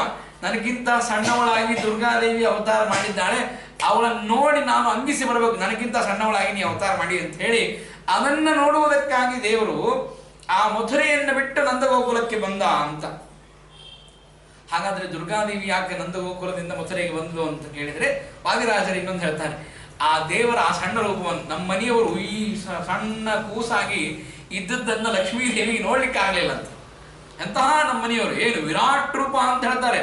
ದ್ವಿತೀಯ ಸ್ಕಂದ ಭಾಗವತದಲ್ಲಿ ಹೇಳಬೇಕಾದ್ರೆ ಪಾತಾಳಮೇತಸ್ಯ ಹಿ ಪಾದ ಮೂಲಂ ಅಂತ ಹೇಳಿ ಏನು ಅದ್ಭುತವಾಗಿರ್ತಕ್ಕಂತಹ ಭಗವಂತನ ವಿರಾಟ್ ರೂಪವನ್ನು ವರ್ಣನೆ ಮಾಡಿದ್ದಾರೆ. ಅಂತಹ ಭಗವಂತನ ರೂಪ ಈಗ ಪುಟ್ಟದಾಗಿ ಆ ದೇವಕಿ ಗರ್ಭದಲ್ಲಿ ಸಣ್ಣ ಶಿಶುವಾಗಿ ಭಗವಂತ ಬಂದಿದ್ದಾನೆ ಅಂತಂದ್ರೆ ಅಂತಹ ನಮ್ಮ ಮನೆಯವರ ರೂಪವನ್ನು ನೋಡ್ಲಿಕ್ಕೆ ಸಾಧ್ಯವೇ ಇಲ್ಲ. ಕೆಲವರು ಇರ್ತಾರೆ ನೋಡ್ರಿ, ಈಗ ಕಟಿಂಗಕ್ಕೆ ಹೋಗ ಅಥವಾ ಕ್ಷೌರಕ್ಕೆ ಹೋಗ ಅಂತಂದ್ರೆ ಕ್ಷೌರಕ್ಕೆ ಹೋಗಿ ಬಂದ್ಬಿಡಿಲ್ಲ, ನಾರ್ಮಲ್ ಹೆಂಗ್ ಮಾಡಿಸ್ಕೊಂಡಿರ್ತಾರೋ ಹಂಗ್ ಮಾಡಿಸ್ಕೊಂಡ್ರೆ ಏನ್ ಸಮಸ್ಯೆ ಆಗೋದಿಲ್ಲ. ತಾವೇನೋ ಪಾಪ ಎಲ್ಲಾರ ನಾವು ಸ್ವಲ್ಪ ಸ್ಟೈಲ್ ಆಗಿ ಮಾಡಿಸ್ಕೊಳ್ಬೇಕು ಅಂತ ಹೋಗಿ ಮಾಡಿಸ್ಕೊಂಡು ಬಂದ್ಮೇಲೆ ಗೊತ್ತಾಗ್ತದೆ, ಏನ್ರಿ ನಿಮ್ ರೂಪ ನೋಡ್ಲಿಕ್ಕೆ ಆಗ್ತಿಲ್ಲ, ಹೆಂಗ್ ಮಾಡಿಸ್ಕೊಂಡ್ಬಂದಿರಿ ನೀವು, ಸ್ವಲ್ಪ ಚೆನ್ನಾಗಿ ಮಾಡಿಸ್ಕೊಂಬರ್ರಿ ಅಂತ ಹೇಳಿ ಹೇಗೆ ಬೈದು ಕಳಿಸ್ತಾರಲ್ಲ, ಹಾಗೆ ಆ ಲಕ್ಷ್ಮೀ ದೇವಿಗೂ ಕೂಡ ಆ ಭಗವಂತನ ರೂಪವನ್ನು ನೋಡಿ ಸ್ವಲ್ಪ ನಾಚಿಕೆ ಆಗಿ ಆ ಭಗವಂತನ ಏನು ಆನಂದ ಗೋಕುಲವಿತ್ತೋ ಆ ಆನಂದ ಗೋಕುಲವನ್ನು ಬಿಟ್ಟು ಭಗವಂತನ ಆ ಮಥುರೆಗೆ ಬಂದಿದ್ದಾಳೆ ಅಂತ ಹೇಳ್ತಾರೆ. ಇಲ್ಲಿ ಒಂದು ಮಾತನ್ನ ಹೇಳಬೇಕಾದಾಗ ಒಂದು ಅದ್ಭುತವಾದ ಕಲ್ಪನೆಯನ್ನು ಮಾಡುತ್ತಾರೆ. ವಸುದೇವ ಯಾವಾಗ ಕೃಷ್ಣನನ್ನ ಶಾಂತನಾಗುವಂತ ತಾನು ಪ್ರಾರ್ಥನೆ ಮಾಡಿದ, ಆಗ ಕೃಷ್ಣ ಶಾಂತನಾದ. ಕೃಷ್ಣನನ್ನ ಏನ್ ಮಾಡಬೇಕು, ಕೃಷ್ಣ ಆಜ್ಞೆ ಮಾಡಿದ್ದ ಮೊದಲಿಗೆ ನಂದಗೋಕುಲಕ್ಕೆ ಕರೆದೊಯ್ಯಿ ಅಂತ. ಕೃಷ್ಣನನ್ನ ಹಿಡಿದ ತಕ್ಷಣಕ್ಕೆ ಅವನ ಏನು ಸರಪಳಿಗಳಿದ್ವೋ, ಅವನಿಗೇನು ಕಾರಾಗೃಹದಲ್ಲಿ ಅವನನ್ನು ಬಂಧಿಸಿದ್ರು ಆ ಎಲ್ಲ ಬಂಧನಗಳು ಮೋಚನವಾದ. ಅವನನ್ನ ಒಂದು ಬುಟ್ಟಿಯಲ್ಲಿ ಇಟ್ಟ, ಆಮೇಲೆ ತಲೆ ಮೇಲೆ ಹೊತ್ಕೊಂಡ. ಅವ್ರು ಏನಿದ್ರಲ್ಲ ಅವರೆಲ್ಲ ಜನ ಗಾಢ ನಿದ್ರೆಯಲ್ಲಿ ಮನೆಗೆ ಬಿಟ್ಟಿದ್ರು ಅವರೆಲ್ಲ. ಕೃಷ್ಣನನ್ನ ತಲೆ ಮೇಲೆ ಹೊತ್ಕೊಂಡು ಬರ್ತಾ ಇದ್ದಾನೆ ವಸುದೇವ. ಬರ್ತಾ ಇದ್ರೆ ಆಶ್ಚರ್ಯ ಏನು ಅಂತಂದ್ರೆ, ವಸುದೇವ ಬರ್ತಾ ಇದ್ದಾನೆ, ತುಂತುರು ಹನಿ ಮಳೆ ಪ್ರಾರಂಭವಾಗಿದೆ, ಸಣ್ಣಾಗಿ ಮಳೆ ಬರಲಿಕ್ಕೆ ಪ್ರಾರಂಭವಾಯಿತು. ವರುಣದೇವರಂದ್ರು ನಾನು ಅವತಾರ ಮಾಡಿ ಬಂದಿದ್ದೇನಪ್ಪ ಅಂತ ಹೇಳಿ ತೋರಿಸುವುದಕ್ಕಾಗಿ ವರುಣದೇವರು ಮಳೆಯನ್ನು ಸಣ್ಣಾಗಿ ಬೀಸಿದ್ರಂತೆ. ದೇವರಿಗೆ ಮಳೆ ಬರೋದು ಅಳಬಾರದು ಅಂತ ಹೇಳಿ ಶೇಷದೇವರು ಅದರ ಹಿಂದೆ ಛತ್ರವಾಗಿ ಬಂದು ನಿಂತರು ಅಂತ ಕರೀತಾರೆ. ವಾದಿರಾಜರು ಕರೀತಾರೆ, ಈ ಛತ್ರವಾಗಿ ಶೇಷದೇವರು ಯಾಕೆ ಬಂದರು ಅಂತ ಕೇಳಿದ್ರೆ, ಅದಕ್ಕೆ ಶೇಷದೇವರು ಬಂದದ್ದು ಭಗವಂತನಿಗೆ ತೊಂದರೆ ಆಗಬಾರದು ಅಂತಂದ. ದೇವರಿಗೆ ಯಾವ ವಿಷಯಕವಾಗಿಯೂ ತೊಂದರೆನೇ ಇಲ್ಲ. ಹಾಗಾಗಿ ಶೇಷದೇವರು ಬಂದ್ರೆ ಯಾಕೆ ಅಂತ ಕೇಳಿದ್ರೆ ಅಲ್ಲಿ ಪ್ರಾರ್ಥನೆ ಮಾಡಿ ಬಂದಿದ್ರಂತೆ. ಸ್ವಾಮಿ ದಯಮಾಡಿ ಕ್ಷಮಾ ಮಾಡು, ನಾನು ನಿನ್ನ ಅಣ್ಣಾಗಿ ಹುಟ್ಟಿಬಿಟ್ಟೀನಿ. ನಾ ಅಣ್ಣಾಗಿ ಹುಟ್ಟಿದ್ರೆ ಏನಾಗ್ತದೆ ಅಂತಂದ್ರೆ ನಾನು ಅನೇಕ ಆಜ್ಞೆಗಳನ್ನು ಮಾಡಬೇಕಾಗ್ತದೆ, ನಿನ್ನ ಏಕವಚನಲ್ಲಿ ಕರೀಬೇಕಾಗ್ತದೆ. ಕೃಷ್ಣ ಬಾರೋ ಇಲ್ಲಿ, ಕೃಷ್ಣ ಹೋಗೋ, ಕೃಷ್ಣ ನೀರು ತಗೊಂಬಾರೋ, ಕೃಷ್ಣ ಊಟಕ್ಕೆ ಬಡಿಸು, ಕೃಷ್ಣ ಈ ಕೆಲಸ ಮಾಡು, ಕೃಷ್ಣ ಆ ಕೆಲಸ ಮಾಡು ಅಂತೇಳಿ ಅಣ್ಣ ಆದ ಮೇಲೆ ಅಣ್ಣನಾದವರು ತಮ್ಮನಿಗೆ ಆಜ್ಞೆ ಮಾಡ್ತಾನೆ. ಹಾಗೆ ಆಜ್ಞೆ ಮಾಡಬೇಕಾಗ್ತದೆ. ಆಜ್ಞೆ ಮಾಡಿದ್ರೆ ನೀನು ದೇವದೇವೋತ್ತಮ, ದೇವತಾ ಶಿಖಾಮಣಿ, ದೇವತಾ ಸಾರ್ವಭೌಮ, ನೀನು ನಿನಗೆ ಆಜ್ಞೆ ಮಾಡಿದ್ರೆ ಪಾಪ ಇದೆ, ಆ ಪಾಪಗಳನ್ನೆಲ್ಲ ಕಳೀಪ ಸ್ವಾಮಿ ಅಂತ ಹೇಳಿ ಬೇಡಿಕೊಳ್ಳಿಕ್ಕೆ ಕೃಷ್ಣನ ಹತ್ರ ಶೇಷದೇವರು ಬಂದರೋ ಏನೋ ಅಂತ ಹೇಳಿ ಅದ್ಭುತವಾಗಿ ವಾದಿರಾಜರು ಇದನ್ನು ಕಲ್ಪನೆ ಮಾಡ್ತಾರೆ. ಹೋಗುವಾಗ ಮಾರ್ಗದ ಮಧ್ಯದಲ್ಲಿ ಯಮುನೆ ಬರುತ್ತಾಳೆ. ಯಮುನೆ ಬಂದ್ರೆ ಆ ಯಮುನಾ ದಂಡಿ ಆ ನದಿಯನ್ನು ನೋಡಿ ವಸುದೇವ ಗಾಬರಿ ಆಗಿಬಿಡ್ತಾನೆ. ಹೇಗೆ ದಾಟುವುದು ಈ ಯಮುನೆಯ ನದಿಯನ್ನ ಅಂತ ವಿಚಾರ ಮಾಡಿದಾಗ ಆಗ ಕೃಷ್ಣ ಕರಸ್ಥ ದೇವಸ್ಯ ಕುತೋಂತರಾಗ, ದೇವರು ಕೈಯಲ್ಲಿದ್ದಾಗ ಎದರ ಅಂತರಾಯ, ಎದಕ್ಕೆ ಭಯರೇ, ದೇವರೇ ಕೈಯಲ್ಲಿದ್ದಾನೆ. ಸಾಮಾನ್ಯವಾಗಿ ಅಂಜಿಕೆ ಆದರೆ ದೇವರ ಮಂತ್ರಾಕ್ಷತೆನೋ ಸ್ವಾಮಿಗಳ ಮಂತ್ರಾಕ್ಷತೆನೋ ಅಥವಾ ಎಲ್ಲಿ ಅಂಗಾರವನ್ನು ತಂದಿರ್ತೇವೆ, ಹನುಮಂತ ದೇವರ ಹತ್ರ ಹೋದಾಗ ಯಲುಗುರೇಶನ ಅಂಗಾರವನ್ನು ಹಚ್ಕೊಳ್ತೇವೆ. ಅಂದ್ರೆ ಭಯವಾದಾಗಲೇನೆ ಈ ರೀತಿಯಾಗಿ ಮಾಡಿದಾಗ ಸ್ವಯಂ ದೇವರು ಕೈಯಲ್ಲಿದ್ದಾಗ ಎದರ ಭಯ, ಯಾಕೆ ಭಯ ಪಡಬೇಕು? ಅವನಿಗೆ ದೇವರು ಪ್ರೇರಣೆ ಮಾಡಿದ. ಯಮುನೆ ಚೆನ್ನಾಗಿ ಹರಿತಾ ಇದ್ದಾಳೆ, ಒಳಗಡೆ ವಸುದೇವ ಪ್ರವೇಶ ಮಾಡಿದರೆ ಯಮುನಾದೇವಿ ಸುಮ್ಮನೆ ಇದ್ದಂತೆ, ಏನೂ ಮಾಡಲಿಲ್ಲ ವಸುದೇವನಿಗೆ. ಆ ವಸುದೇವನ ಸೊಂಟದ ತನಕ ಮಾತ್ರ ನೀರು, ಅನಾಯಾಸವಾಗಿ ದಾಟ್ಲಿಕ್ಕೆ ಹಾದಿಯನ್ನು ಕೊಟ್ಟಿದ್ದಾಳೆ. ಯಾಕೆ ಕೊಟ್ಲು ಅಂತ ಕೇಳ್ತಾರೆ. ವಾದಿರಾಜರು ಇದಕ್ಕೊಂದು ಕಲ್ಪನೆಯನ್ನು ಮಾಡಿ ಹೇಳ್ತಾರೆ. ಯಾಕೆ ಅಂತಂದ್ರೆ ಹಿಂದೆ ರಾಮಾವತಾರದಲ್ಲಿ ರಾವಣನ ಸಂಹಾರಕ್ಕಾಗಿ ರಾಮಚಂದ್ರ ದೇವರು ಹೋಗುವಾಗ ವರುಣ ದಾರಿ ಬಿಡ್ಲಿಲ್ಲ. ವರುಣ ದಾರಿ ಬಿಡ್ಲಾರ್ದಕ್ಕಾಗಿ ವರುಣನ ಮೇಲೆ ಬಾಣ ಪ್ರಹಾರವನ್ನು ಮಾಡಬೇಕು ಮಾಡಬೇಕು ಅಂತ ರಾಮ ತೆಗೆದಾಗ ಗಾಬರಿಯಾಗಿ ವರುಣ, ಸ್ವಾಮಿ ನನ್ನನ್ನು ಕಾಪಾಡಪ್ಪ, ನೀನು ಈ ರೀತಿಯಾಗಿ ಬಾಣ ಪ್ರಯೋಗವನ್ನು ಮಾಡುವುದು ಸರಿಯಲ್ಲ ಅಂತ ಹೇಳಿ ಕ್ಷಮೆಯಾಚನೆಯನ್ನು ಮಾಡಿದ್ದಕ್ಕಾಗಿ ಆ ಬಾಣವನ್ನ ಪ್ರತ್ಯೇಕವಾಗಿ ಬಿಟ್ಟ. ಆದರೆ ಸಮುದ್ರವನ್ನ ಸೇತುವಿನಿಂದಾಗಿ ಬಂಧನೆ ಮಾಡಿಬಿಟ್ಟ. ಸೇತುವಿನಿಂದಾಗಿ ಸಮುದ್ರ ರಾಜನನ್ನೇ ಭಗವಂತ ಬಂಧನೆ ಮಾಡಿದ, ಪಾಪವಂತವನಿಗೆ, ಹಾಗಾಗಿ ಬಂಧನೆ ಮಾಡಿದ. ಹಾಗೆ ಯಮುನಾ ಅನ್ಕೊಳ್ತಾಳೆ. ಯಮುನಾ ಅಂದ್ರೆ ವರುಣನ ಮಡದೇವಿ, ಯಮುನಾದೇವಿ. ಯಮುನಾ ಅಂತಾಳೆ, ನಮ್ಮ ಮನೆಯವರಿಗೆ ಅಗತಿಯಾಗಿದೆ ಅಂತಂದ ಮೇಲೆ ನಾವು ಹೆಣ್ಮಕ್ಳು ಅಸ್ವತಂತ್ರರು, ಹಾಗಾಗಿ ನಾವು ಯಾವ ರೀತಿಯಾಗಿರತಕ್ಕಂತಹ ಬುದ್ಧಿಯನ್ನ ಉಪಯೋಗ ಮಾಡಬಾರದು. ದೇವರು ಬಂದಿದ್ದಾನೆ, ಅವನಿಗೆ ದಾರಿಯನ್ನು ಕೊಡಬೇಕು ಅಂತ ಹೇಳಿ ಆ ಯಮುನಾದೇವಿ ಕೃಷ್ಣನಿಗೆ ಹೋಗುವಾಗ ದಾರಿಯನ್ನು ಕೊಟ್ಟಳು ಅಂತ ಹೇಳ್ತಾರೆ. ಇನ್ನೊಂದು ಸಣ್ಣ ಕಲ್ಪನೆಯನ್ನು ಮಾಡ್ತಾರೆ. ಏನ್ ಕಲ್ಪನೆ ಅಂತಂದ್ರೆ, ಆ ಕೃಷ್ಣನನ್ನ ಕರೆದುಕೊಂಡು ಹೋಗುವಾಗ ಈ ವಸುದೇವನಿಗೆ ಸೊಂಟ ತನಕ ಮಾತ್ರ ನೀರು ಬಂದಿತ್ತು, ಅಂದ್ರೆ ಅನಾಯಾಸವಾಗಿ ದಾಟಿದ ಅಂತ ಅರ್ಥ. ಹಾಗೆ ಎಲ್ಲಿ ದೇವರ ಕೈಯಲ್ಲಿ ನಾವು, ಅಂದ್ರೆ ದೇವರನ್ನ ವಸುದೇವ ಕೈಯಲ್ಲಿ ಇಟ್ಕೊಂಡಿದ್ದಾನೆ, ತಲೆ ಮೇಲೆ ಬುಟ್ಟಿಯನ್ನು ಇಟ್ಕೊಂಡಿದ್ದಾನೆ, ಹೇಗೆ ವಸುದೇವ ಯಮುನೆಯನ್ನ ಅನಾಯಾಸವಾಗಿ ದಾಟಿದನೋ ಹಾಗೆ ದೇವರನ್ನ ಬುದ್ಧಿಸ್ಥವಾಗಿ ಮನಸ್ಸಿನಲ್ಲಿ ನಾವು ಧಾರಣೆ ಮಾಡಿದರೆ ಅವಶ್ಯವಾಗಿ ಸಂಸಾರವೆಂಬ ಯಮುನೆಯನ್ನ, ಸಂಸಾರವೆಂಬ ಸಾಗರವನ್ನ ಕಟಿಯಂತೆ ಮಾಡಿಕೊಂಡು ಅನಾಯಾಸವಾಗಿ ದಾಟಿ ಬಿಡುತ್ತೇವೆ. ಏನೂ ವಿಚಾರ ಮಾಡಬೇಡ. ನಮ್ಮಲ್ಲಿ ಪಂಢರಪುರ ವಿಠಲ ಅಥವಾ ನಮ್ಮ ತಿರುಪತಿ ವೆಂಕಪ್ಪನ ಪ್ರತಿಮೆಯನ್ನು ನೋಡ್ರಿ. ನೋಡಿದಾಗ ಅವನ ಪ್ರತಿಮೆ ಹೇಗಿದೆ ಅಂತಂದ್ರೆ, ಹೀಗೆ ಕೈ ಮಾಡಿದ್ದ, ದೇವರು ಹೀಗೆ ಕೈ ಮಾಡಿದ್ದಾನೆ. ವಾದಿರಾಜರಿಂದ ಚೆನ್ನಾಗಿ ಕಲ್ಪನೆ ಮಾಡ್ತಾರೆ. ಹೀಗೆ ಕೈ ಮಾಡಿದ್ದಾನೆ, ಆಮೇಲೆ ಕಟ್ಟಿ ಮೇಲೆ ಕೈ ಇಟ್ಟಿದ್ದಾನೆ. ಏನರ್ಥ ಅಂತ ಕೇಳಿದ್ರೆ ಹೀಗೇನ್ ಕೈ ಮಾಡಿದ್ದಾನೆ, ನಾವೆಲ್ಲ ಹಿಂದೆ ತಿಳ್ಕೊಂಡ್ಬಿಟ್ಟಿದ್ದೇವೆ ಇದು ವರದ ಹಸ್ತ ಅಂತ. ವಾದಿರಾಜರು ಅದಕ್ಕೆ ಏನ್ ಕಲ್ಪನೆ ಮಾಡ್ತಾರೆ ಅಂದ್ರೆ, ಹೀಗೆ ಯಾಕೆ ಕೈ ಮಾಡಿದ್ದಾನೆ ಅಂದ್ರೆ, ನನ್ನ ಪಾದವನ್ನ ನಂಬು, ನಿನ್ನ ಸಂಸಾರವೆಂಬ ಏನು ಸಾಗರ ಇದೆ ಅದು ಸೊಂಟ ತನಕ ಮಾತ್ರ ಬರ್ತದೆ, ನೀ ಅದರಲ್ಲಿ ಮುಳುಗೋದಿಲ್ಲ, ಅನಾಯಾಸವಾಗಿ ದಾಟಿ ಬರುತ್ತೆ ಅಂತ ಅನ್ನೋದಕ್ಕಾಗಿ ವೆಂಕಪ್ಪ ಹೀಗೆ ಕೈ ಮಾಡಿದ್ದು. ಇಲ್ಲಾಂದ್ರೆ ಹೀಗೂ ಮಾಡಬಹುದಾಗಿತ್ತ.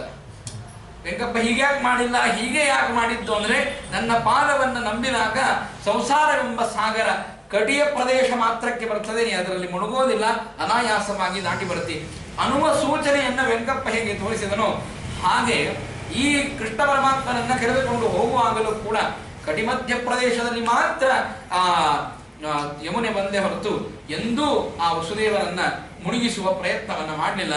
ಅನಾಯಾಸವಾಗಿ ವಸುದೇವ ದಾಟಿದ ಅಂತ ಹೇಳ್ತಾರೆ. ಅದ್ಭುತವಾಗಿರತಕ್ಕಂತಹ ಭಗವಂತನ ಅವತಾರ, ಮಂಗಳಮಯನಾಗಿರತಕ್ಕಂತಹ ದೇವರ ಅವತಾರವಾಗಿದೆ. ಅಂತಹ ಭಗವಂತ ಉತ್ತಮವಾಗಿರತಕ್ಕಂತಹ ಜ್ಞಾನ, ಭಕ್ತಿ, ವೈರಾಗ್ಯಗಳನ್ನು ಕೊಡಲಿ ಅಂತ ಹೇಳ್ತಾ ಇವತ್ತಿನ ಕೃಷ್ಣಾವತಾರದ ಒಂದು ಕಥಾಭಾಗವನ್ನು ಭಗವಂತನಿಗೆ ಕುಲಸ್ವಾಮಿಯಾಗಿರತಕ್ಕಂತಹ